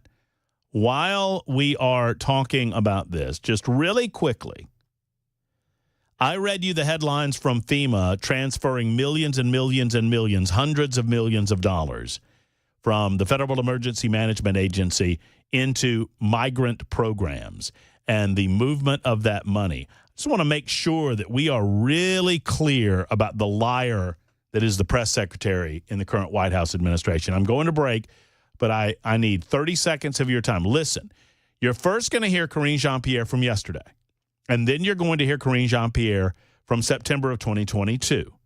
Same woman, same White House, same podium. It's just categorically false. No, Biden did not take FEMA relief money to use on migrants. All right, you hear that? Categorically false. No, he did not. Here's from September 2022. So FEMA regional administrators have been meeting with city officials on site to coordinate available federal support from FEMA and other federal agencies. Funding is also available through FEMA's emergency food and shelter program to eligible local governments and non-for-profit organizations upon request to support humanitarian relief for migrants. It's just. Y'all hear those two clips? You can find them on my social media, at Matt Murphy Show. If you're not following me on the Twitter sphere, in the Twitter world, please do so. The X Machine up and running at Matt Murphy Show. You can see those clips and pass them along to your friends for those who are believing the media lie that FEMA money was not used for illegal aliens. It's the Matt Murphy Show on Super Talk.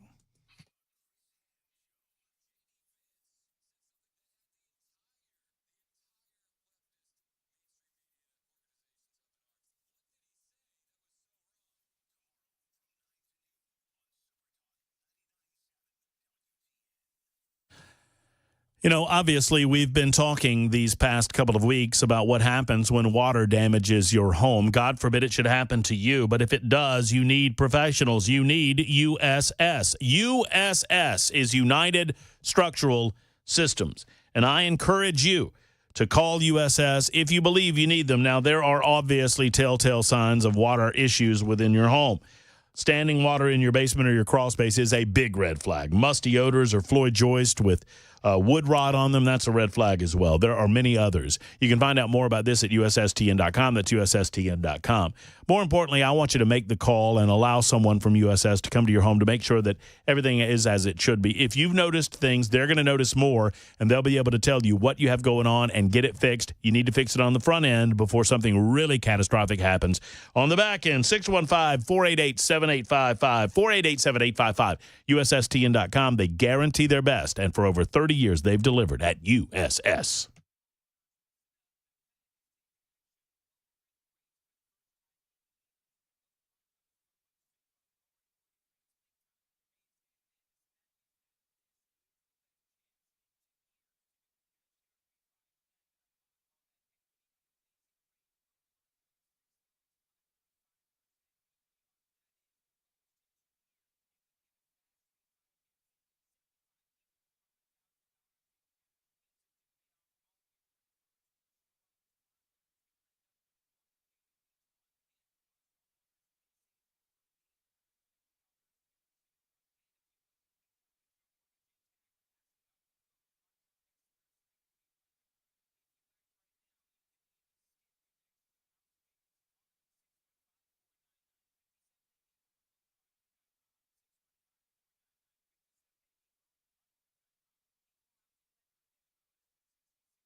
Debbie and Trevor Jones, hear what they plan to do ahead of Hurricane Milton. And Israel has taken out the next man up to run the terrorist group Hezbollah. These stories and more, too, on Super Talk 99.7 WTN. I'm sorry. What? Does anyone want to take the lead? Anyone? Who's next? Who is next up? Abu, you are next. Where are you going? Why is he leaving? Why are you going away? We have a great benefits plan. We'll give you burial. How about John Fetterman tweeted out? I posted this on my X Machine Twitter at Matt Murphy's show. He was like, good. Next. That's Senator John Fetterman, Democrat, Pennsylvania. The only problem with that Hezbollah benefits package, there's a 90-day period that you have to wait.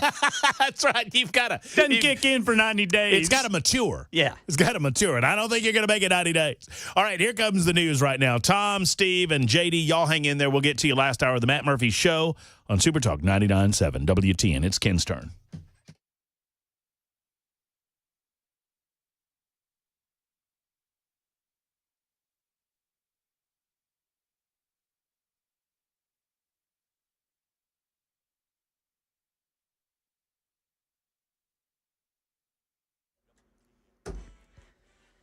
Two o'clock on the dot. I'm Ken Weaver with your top stories. Got the full forecast in 5 minutes. Plenty of Florida residents heeding evacuation warnings from state officials. They're getting out of Hurricane Milton's path, but not everyone's taking an evacuation route. Debbie Jones and her husband Trevor say they're staying put. We actually live inland in Clearwater. We're in the highest water zone where it doesn't even show up on the flood maps. So the home is safe. We have no issues there. It's just that we can't get anybody to take this boat right now. Israel says it looks like the man next in line to lead Hezbollah was killed in an airstrike last week. Hashem Safadine was the apparent successor to longtime Hezbollah leader Hassan Nasrallah, himself assassinated in an Israeli strike last month. Israel calling it a huge blow to Hezbollah as the IDF expands its incursion into southern Lebanon. We get more from Patrick Reevell in Beirut. It means that Hezbollah has really been decapitated. It will, of course, mean that their command and control is also still in a great deal of disarray and that they will be really struggling at a time when they're, of course, under enormous military pressure. Right now in Middle Tennessee, Metro Nashville police pushing for a new program they say could help them solve crimes faster. They want to contract with a law enforcement technology company that would allow them to receive video surveillance from businesses. Now, businesses would have to register their cameras, then give police permission to access the content. Metro Police will ask Metro Council to approve it next week.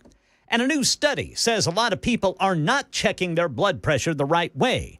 And as Sherry Preston reports, that could lead to a misreading of the numbers. When you check your blood pressure, your arm is supposed to be sitting on a table, and it's supposed to be the same height as your heart. A new study in JAMA, the Journal of the American Medical Association, shows a lot of us, including medical professionals, aren't doing it the right way. For the study, blood pressure readings taken with an arm dangling or resting in a lap led to higher numbers, which could lead to a misdiagnosis of hypertension.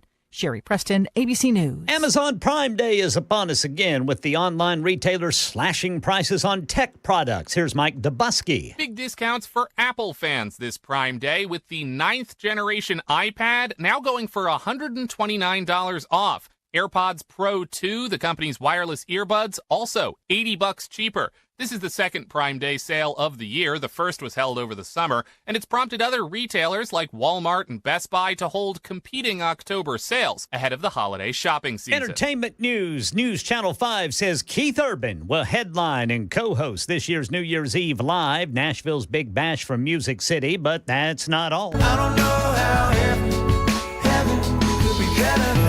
That's Kane Brown. He's going to perform live at Bicentennial Park. Jelly Roll will too. More details to come. That's the latest news. Weather's next. I'm Ken Weaver, WTN News.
So if you're thinking about protecting your valuables, how do you do that?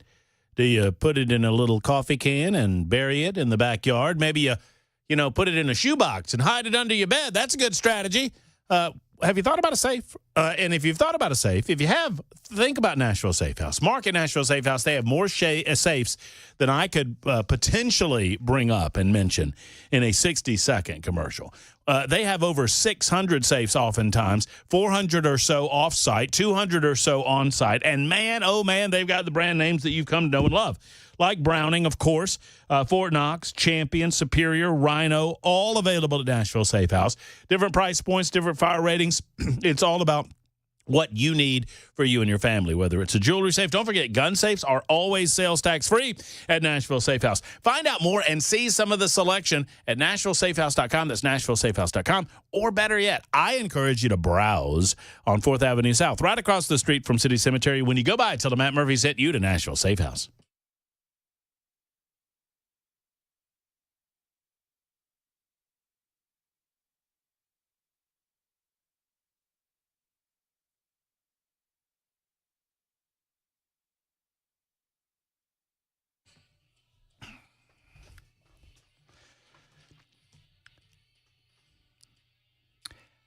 Hour number 3 starts right now. Super Talk 99.7 WTN. Thank you for being with us, whether you're listening on 99.7 FM. Perhaps you're streaming us on our app.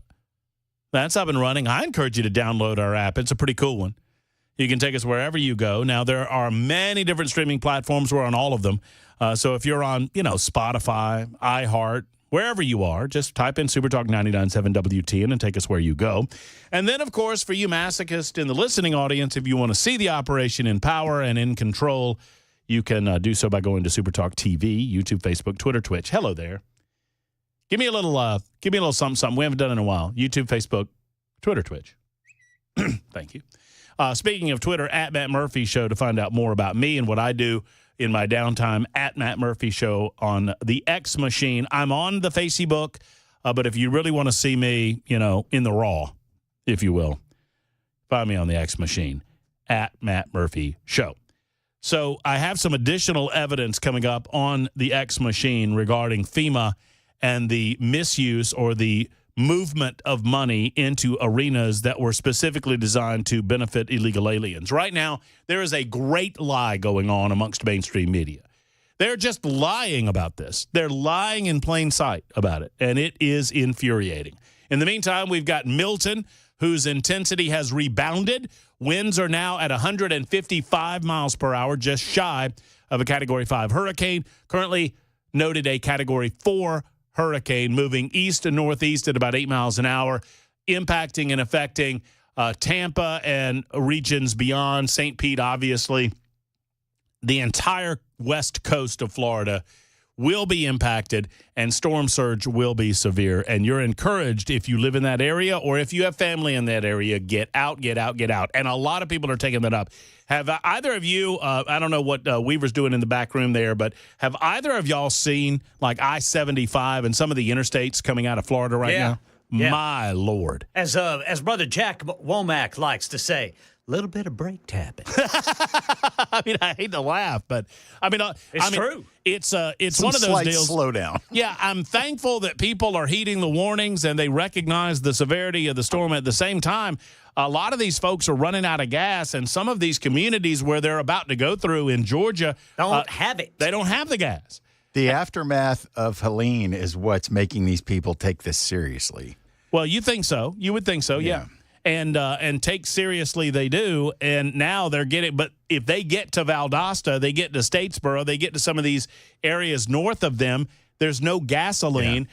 Are we mobilizing gas trucks to the point that they get to the areas they need to be at to make sure that these cars that are on the road that otherwise wouldn't be are getting gassed up? I mean, now's the time to prevent calamity 3 days from now. And I don't know that our leadership in Washington, D.C. is focused on that. Ron DeSantis is singularly focused, I'll tell you that. And good for him. Y'all ought to be proud that y'all have got him down there in Florida. In the meantime, hey, Matt, it's Steve. If you're still on air, I just wanted to send you. Okay, I'll read this off air and figure it out. We've got some folks headed Steve's way in Fairview. We had that interview a couple of hours ago. Okay, your call's coming up. Plus, we'll update you on everything the federal government is doing / is not doing. And there's an additional example of the Biden administration lying about FEMA money being misused. And it's just important that we correct the record. It is a side note in history because obviously the federal response to this has been disastrous, to say the least. And sadly, we could see that coming, couldn't we? In the meantime, Tom is in the borough. Tom, thank you for your patience. How are you, sir? I'm doing well. How about yourself, Matt? I'm well, thank you. Back in the day when I was active duty, I belonged to a 50-bed air transportable hospital, and we were designed to be anywhere in the world within 72 hours. Now, assets do move from time to time, but at that point, there actually was a 50-bed air transportable hospital at Shaw Air Force Base in Sumter, South Carolina, and that's like a skip and a jump in a C-130 to get it to Asheville. And that was just, if we're going to use federal resources, I don't understand why they couldn't do that. It's a great question. I mean, if these things, it is either a lack of understanding of the severity of the situation, and thank you, Tom, for the call, or it is a complete apathetic attitude toward the needs of the individuals affected in these communities. And now you've got a whammy that has been completely mismanaged on the federal level. And once again, we're balancing a lot of different things. And I want to make sure for those of you just joining us that you understand. I'm not knocking the local authorities. I'm not knocking state officials. And I'm not even knocking individual people on the ground who's got FEMA on their shirt. Because I think those people want to help, but they're just part of a system that can't do it. And is being exposed right now is having an inability to do it. Now, I got to the bottom of what Steve Antle was trying to say. Steve's our go-to guy over in Fairview. He's a former police officer here in Nashville. He lives over there now, and we're trying to coordinate relief effort. And I want to thank Shippers Transport for being so kind-hearted and generous. They had already stretched themselves as thin as possible, and I've been in contact with William Shippers, and I want to thank him.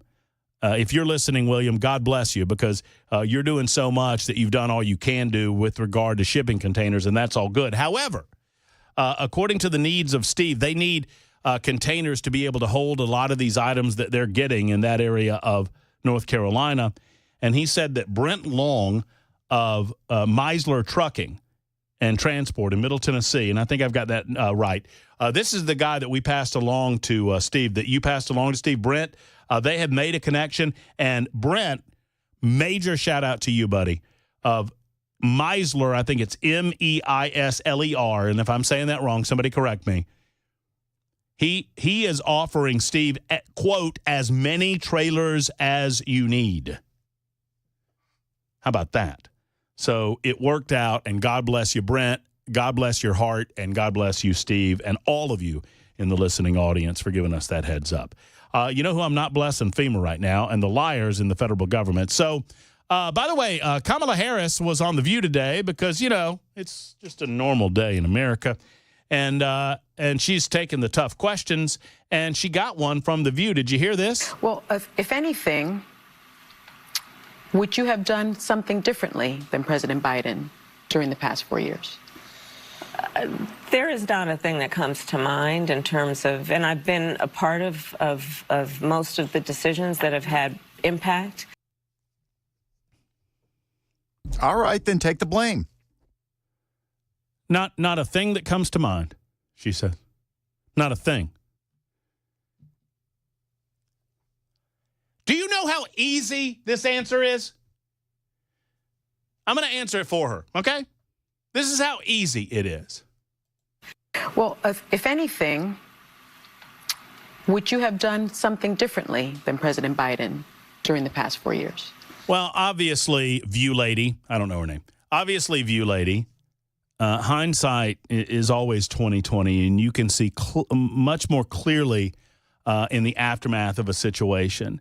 Looking back on the withdrawal from Afghanistan, clearly the President of the United States and me as Vice President of the United States had to make hard decisions. It was started by our predecessor. We agreed with our predecessor that we needed to get out of Afghanistan. And unfortunately, as was clearly demonstrated on television broadcast across the United States of America at the time, that did not go as well as we had wanted, to the point that 13 Americans lost their lives. If I could take anything back, it would be that day to save those 13 Americans, because every American lost in service to their country is one American too many. So that's one thought that comes to mind. How easy is that? One of the things this shows you is that her team has not prepped her to say anything negative in her own defense, or to say, hey, we could have done this better or not. She's just being told, go out there and say it's all great.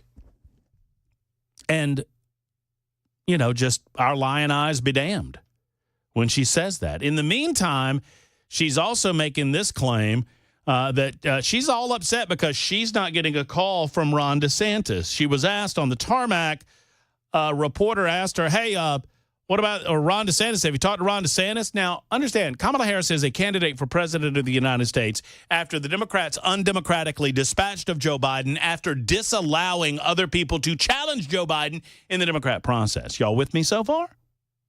Y'all with me? No challengers to Joe. Run Joe. Joe mentally unable, mentally unfit, physically unable, physically unfit. Got to have Kamala.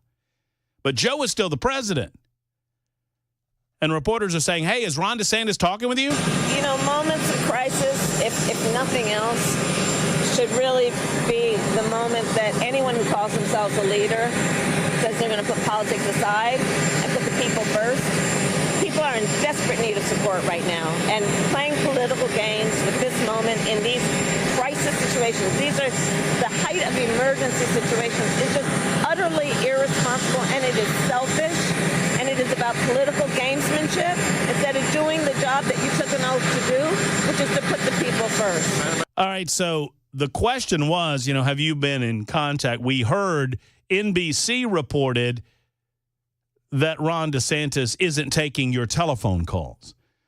Ron DeSantis has a different version of events. And I've been in touch with both FEMA and the president, as well as marshaling all our state agencies and working to support our local communities. And so for Kamala Harris to try to say that my sole focus on the people of Florida is somehow selfish is delusional. She has no role in this.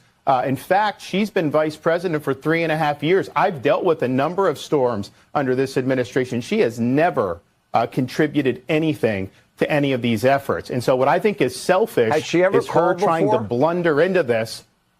No. And here's the thing. She has no role. No, she has no role in this process. I'm in contact with the President of the United States. I'm in contact with FEMA director. I'm obviously managing all our state agencies. We're supporting all our local government. And I will say this. I've had storms under both President Trump and President Biden, and I've worked well with both of them. She's the first one who's trying to politicize the storm, and she's doing that just because of her campaign. She's trying to get some type of an edge. She knows she's doing poorly, and so she's playing these political games. I don't have time for political games. I've got people whose lives are on the line. I've got people whose homes and their possessions are on the line, and we are focused 100% on that mission. I'm not worried about playing her political games. And so she is being selfish by trying to blunder into this when we're working just fine. So you heard from Kamala Harris, and you heard from Governor Ron DeSantis. Who does Joe Biden think's telling the truth? For what it's worth, Joe Biden is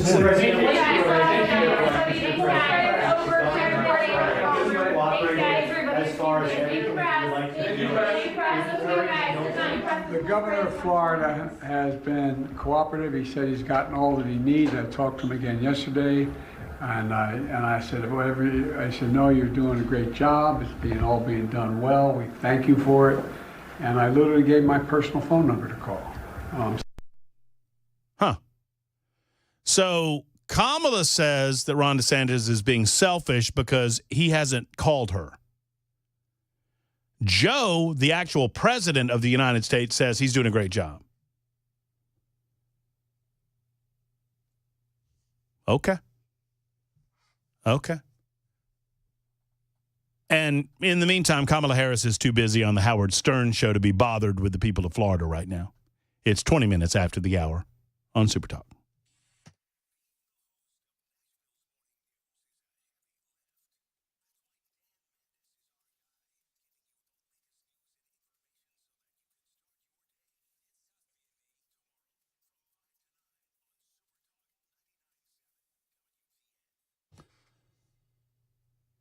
Hello, folks. It's Matt Murphy, and I want to talk with you for a moment about the Glock store. It's no surprise the Glock store is having some fun with the month of October. They're a fun place to be. They're a fun place to shoot in their Shoot 270 rooms. They're a fun place to go shop for the gun lover in your life, and it's going to be a fun October because you've heard of a haunted house, sometimes called a spook house. Well, we now have a shoot house that's going to be a tremendous amount of fun. Now, you might win a $1,000 custom Glock. Think about this. You go in, and for $30, you run the shoot course. They'll walk you through it first. It includes 20 rounds of ammunition for you to shoot. To make it a level playing field, everybody's going to use the same Glock. Everybody's using the same model Glock handgun, which is also included in the price of the shoot. There's a lot of reasons that I love the Glock store, and this is one of them because they are awesome at what they do, and they're going to make this fun. So you could win a $1,000 customized Glock for being the best shot of the month for the month of October. And to make it more convenient, the Glock store is going to be open until 7 Fridays and Saturdays. Until 7 o'clock, you can go out and test your metal, as they say, at the Glock store, minutes away from the airport, worth the drive from anywhere. I love these folks, and you will too. If you've never been, you got to go to the Glock store.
News 2 says more than 10,000 Nashvillians were surveyed from every neighborhood and zip code over 14 months of part of what is called Imagine Nashville. Now officials say they're going to make it happen. I've got the top 5 negatives for you at 2:30 on Super Talk 99.7 WTN. Traffic. Oh, sorry. I don't want to Well, get in front of the parade here. Yeah, you really spoiled that one, didn't Kind you? of spoiling that one. I'm not saying anything, boys. I blurted it. It came. I didn't even mean for it to do that, Ken. It just came. Traffic. I'm all about getting that TSL. That's right. Keep them listening, Weaver. Much to the, even if your host isn't helping you out on it, keep them listening. It's 225 Super Talk 99.7 WTN. That newscast coming up in about 5 minutes. So Joe Biden says that Ron DeSantis is doing a fine job. Kamala Harris says she can't think of a thing that they would have done differently over the last 4 years. Not a thing. And people are suffering and dying as a result of the ineffectiveness of the Biden-Harris administration. Steve is in Baxter next. Hey, Steve. Hey, Matt. Great show. Number one, I miss Uncle Phil. Number two, I can testify that about 45 minutes ago after I exited I-40, I saw what appeared to be a Black Hawk helicopter and two Hueys flying east. I'm hoping they're going to North Carolina or East Tennessee. I just wanted to report that. I'm not pro-government. I'm not so much anti-government, but I just wanted to convey that's what I saw. So maybe they're going over there to help somebody. Thank you. Well, thank you, Steve. I appreciate that. No, there's no question that now's the time that we would expect that our government would come to the aid of the individuals that they have sworn an oath to protect and to serve, the citizens of said same. So, I mean, I don't know that any of us are anti-government. I'm sad to tell you that if we're looking for a good or appropriate response from the federal government, I don't think you're going to get one. I just don't. I am seeing reports, and I am hopeful that there's an explanation for this. I posted it last night on my social media page, and that would be the X Machine at Matt Murphy Show, where it's a scene being recorded by an individual on the ground. It looks like to be a large parking area. And it is, I don't want to get this wrong. I'm looking it up as I'm talking to you guys and relating it. It is reportedly in Burnsville. Now, we just had the lady call about Burnsville saying that there were multiple deaths, if not, she said hundreds, 300 people that are dead that's not being reported as of yet.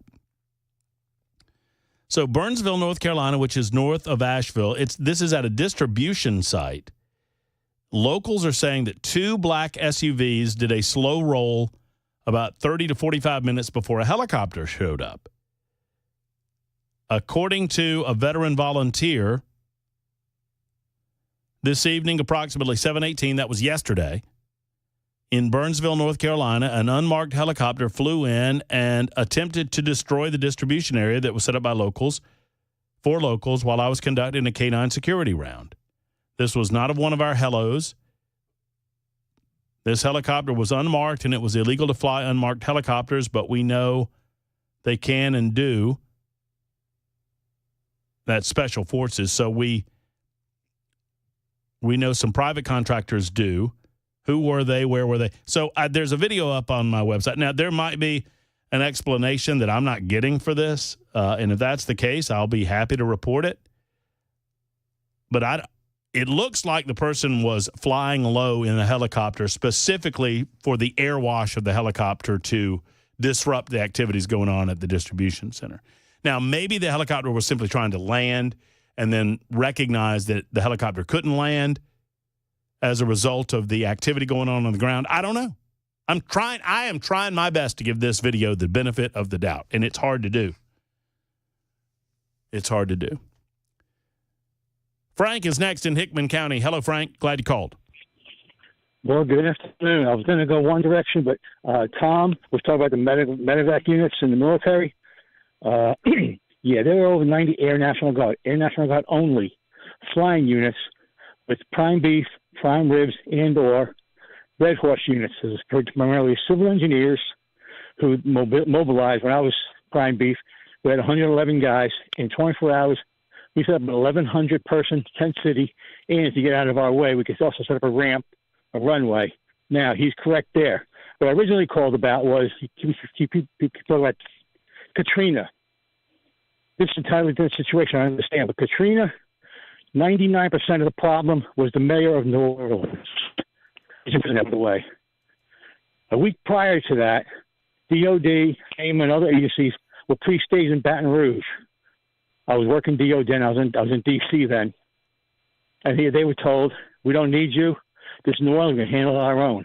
They said, look, you got all these buses. You need to evacuate. He said, no, I can't do that.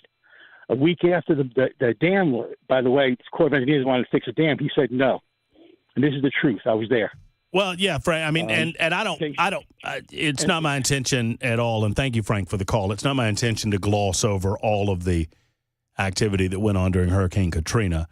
My comment was pointed directly toward the mainstream media that squarely laid the blame at George W. Bush and FEMA. When, yes, you're right to note that there was miscommunication, there was a lack of communication. The state and local authorities did not want to ask George W. Bush for help because he was a Republican, so they didn't. George W. Bush is bound to be asked for help before he comes into that arena. It is 2:30 on Super Talk 99.7 WTN.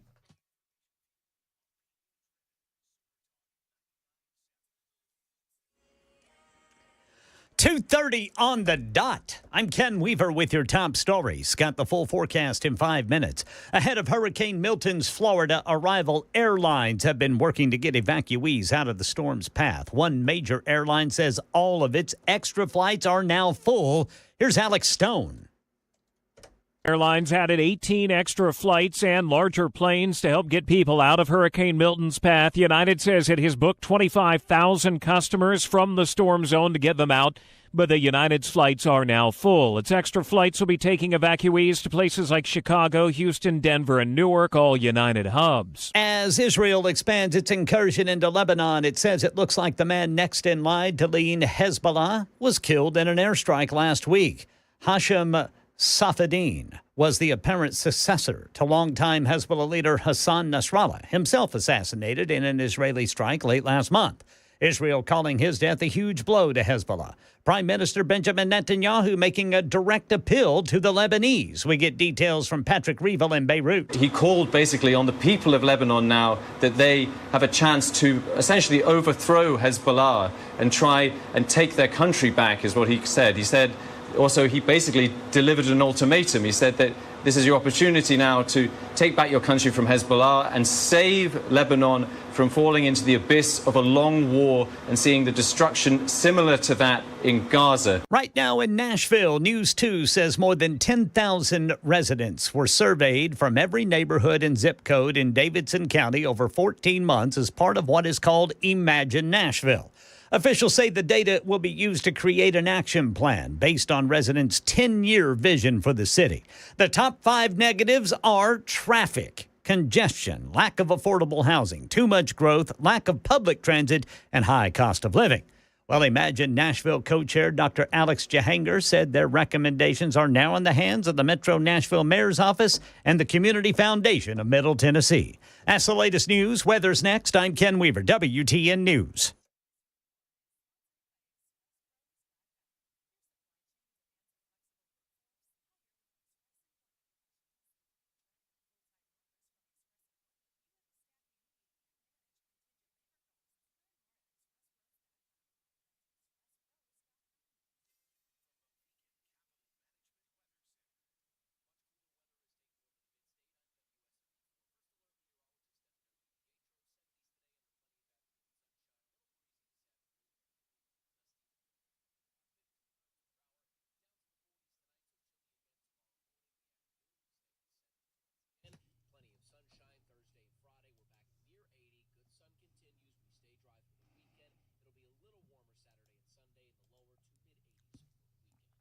Hello, friends. Matt Murphy, Defend Systems, wants you to know that while the world is a dangerous place, the chances of you being a part of a workplace violence situation are very low. They don't want to scare you. They don't want you to think that this is happening to you at any moment. But here's the reality.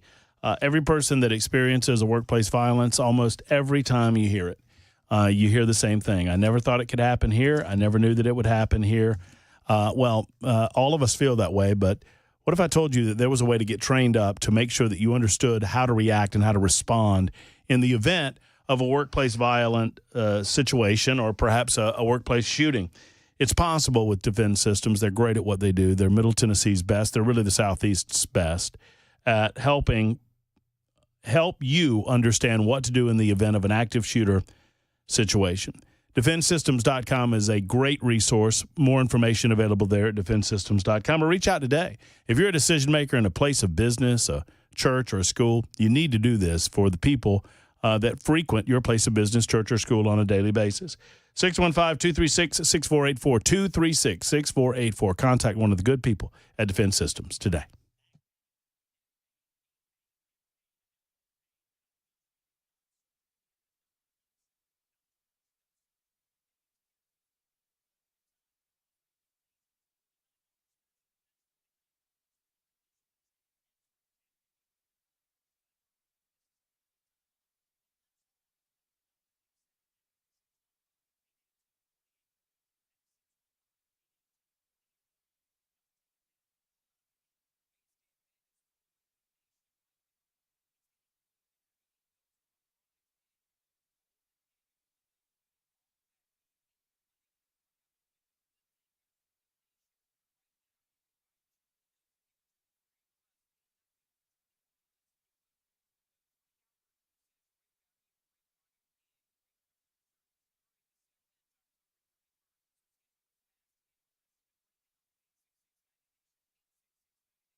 The best way to head off costly repairs for your heater this fall and this winter is to go ahead and get maintenance done. Friends, I say it all the time. You take your car to the oil change place and you get your oil changed on the regular. You go to the dentist, you get the teeth cleaned. Why are you doing these things? You want to make sure that you don't have unfortunate situations or costly repairs coming up on the back end. You do the same thing for your heater on an annual basis. For $125 or less, Efficient Heating and Cooling, Jeff Eddy's company, will come to your home. They will maintenance your heater. No matter if you have one or two or however many units you have on your residential property, they're going to maintenance those things. And it's not going to cost you over $125, and oftentimes it costs you much less. That's the upper end cap. Jeff Eddy keeps his overhead down. He keeps his invoices down. He wants to pass those savings along to you, and he wants to head off some of the costly repairs that might be coming down the road. Plus, the last thing you want is to crank that heater up and to smell that smell and have that nastiness in your home for days on end, affecting the health of your family. Go ahead and make the call and get this maintenance scheduled through Efficient Heating and Cooling. Go to efficienthvac.net, efficienthvac.net, or call 615-784-4424, 784-4424.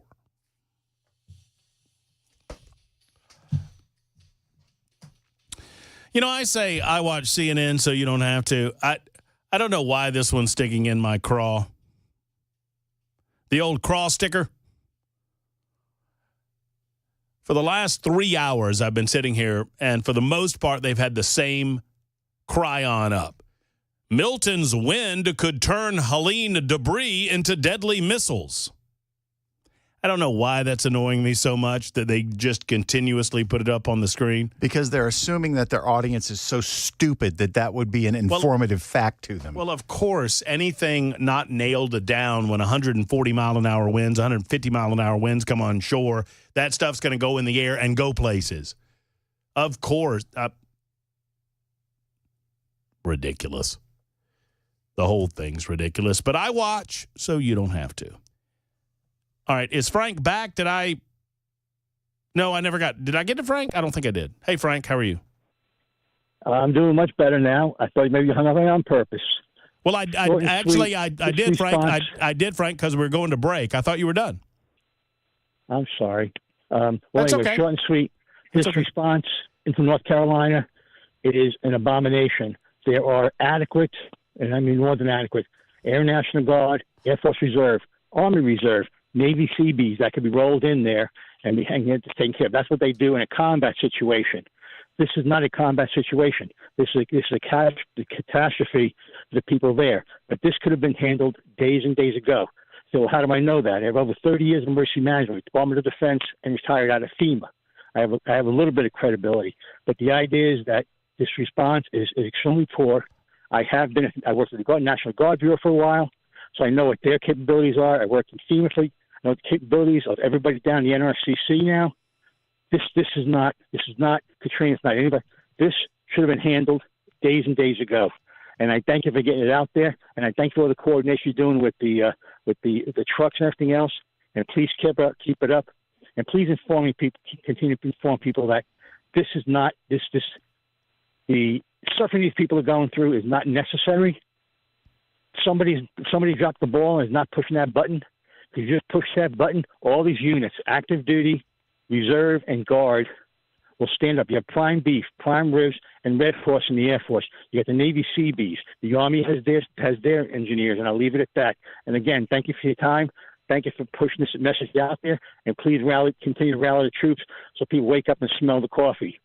Rah, rah. Thank you, Frank. I'm voting for the criminal and the hillbilly. God bless America. Trump 2024. I love that. I love that hat. There's a hat out there. I'm voting for the felon. There's shirts out there too. I've now got a shot glass that was given to me by my lovely at home that says, take a shot for Trump. He took one for you. And it's got him with his fist in the air. Somebody needs to let the man know I would have done the shot without him having to take one. Well, that's true. Take a shot for Trump. He took one for you. That's pretty good. Rick is in Nashville. Thank you for calling, Rick. Hey, Matt, just real quick, on this hurricane that's coming across, I keep hearing all those reports. It's because of the drastic warming of the Gulf and all that. And I've never been educated on what the warming is. I got on DuckDuckGo and tried to do some research on it. Now, fairness, my attention span's about 10 minutes on the internet. But the first 7 or 8 were NPT, New York Times, NBC, CBS, and all that. And finally, I got down to the oceanic part. And the best I can tell, it's like 1.8 degrees Fahrenheit in the last 20 years.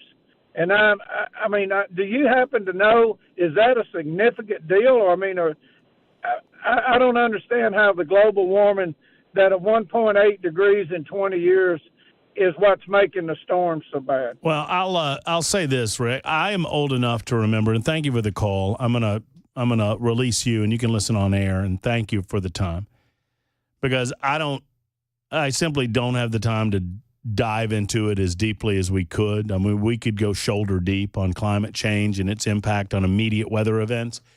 But I will say that I am old enough to remember when they called it global warming.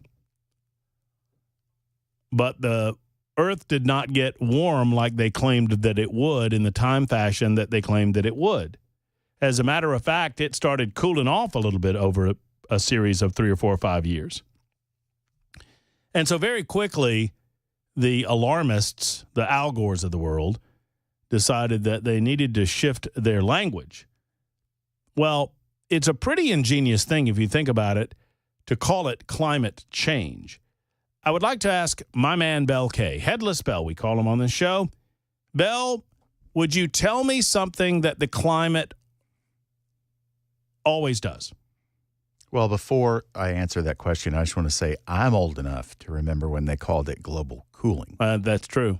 But true. Remember we got all the headlines? Remember that time you sent me all the headlines of the global cooling? Of the failed projections that never get mentioned. Right. In the 1960s and 1970s, there's headline after headline of on projections magazines of like ice. Time and Newsweek. Oh, yeah. These are reputable magazines talking about, Scientific American talking about, oh, my gosh, there's going to be an ice age and half of America is going to be covered in a sheet of ice. What does the climate never stop doing, Bell?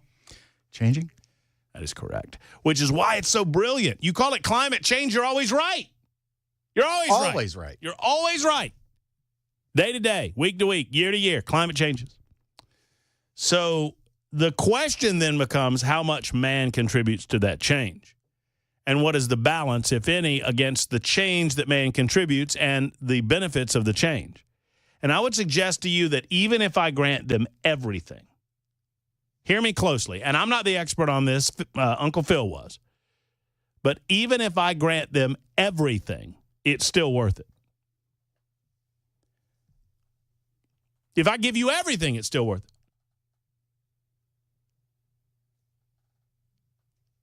That's all I'll say about that.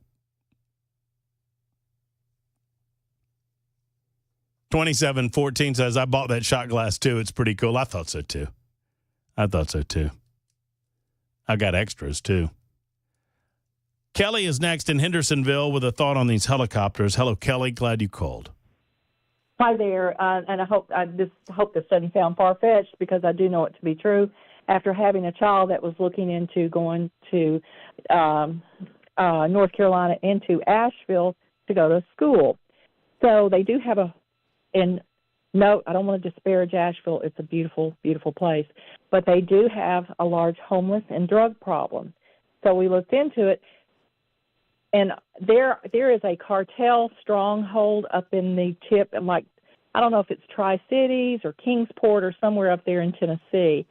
I'm betting, along with the story the lady told us earlier, that unmarked helicopter could be cartels. Because, when we started researching into the drug problems in that area, eastern Tennessee, rural areas, western North Carolina,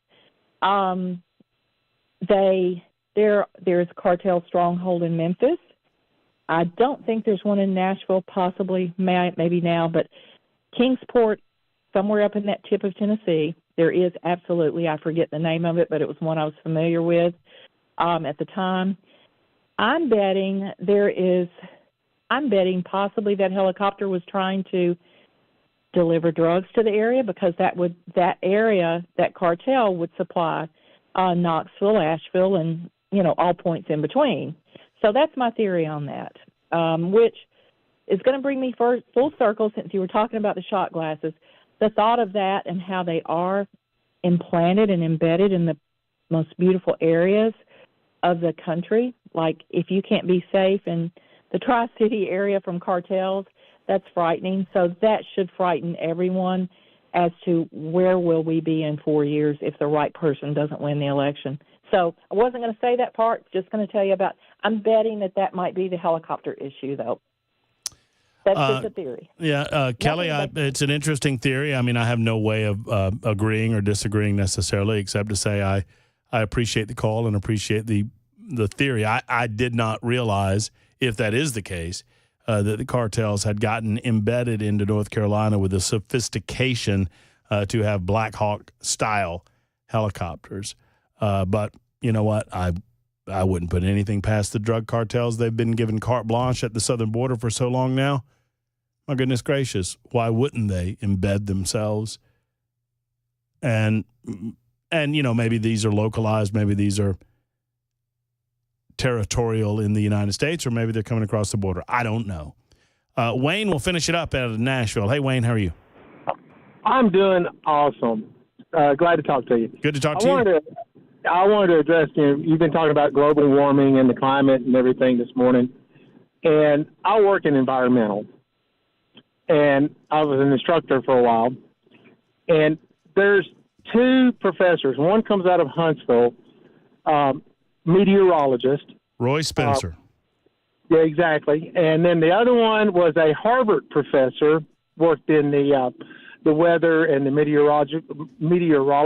I can't even talk. That's a that one's always been a tough one for me, Wayne. Don't worry. That's a rough word right there. Yeah. But anyway, they work in it, and they were going over the climate change, and they were talking about CO2, because CO2 is the left's enemy for our climate. Well, I'm old enough, I remember Scholastic magazines that were talking about global cooling and how the glaciers were going to come down and cover Canada and move into part of northern America, and everything was just going to freeze up and whatnot. Well, then they shifted to global warming. Now the ice caps are melting and the polar bears are going to die because Al Gore said they were. And so they keep coming up with these little the little boys who cry wolf or the Chicken Little stuff over climate change. Well, the fact is that CO2 is it's important. We got to have it.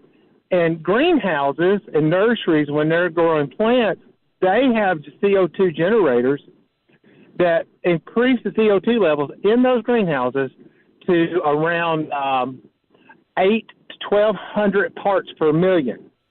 Now, globally or empirically here, just the air you're breathing and what you're in, we're around 400, somewhere between 400.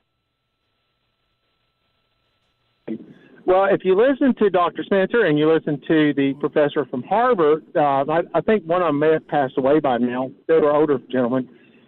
When you start lowering the CO2 levels, then plants cannot grow. And it also... Hey, Wayne, I'm sorry to ask of this. I only got about 20 seconds left, and I've got to wrap up the day. So just synopsize it for us. I'm sorry? Well, my point is we need CO2. They want to get rid of CO2, but but CO2 is not the problem for climate warming, because we're not warming. The trend's just not there if you look at history. It's just it's a false flag. We will, Wayne, keep listening. We'll have some of these conversations down the road. I appreciate you. I don't mean to rush you, but I got to get to the break. It's 52 after the hour. We'll check in with Brian Wilson next and hand off to the drive after this on Super Talk.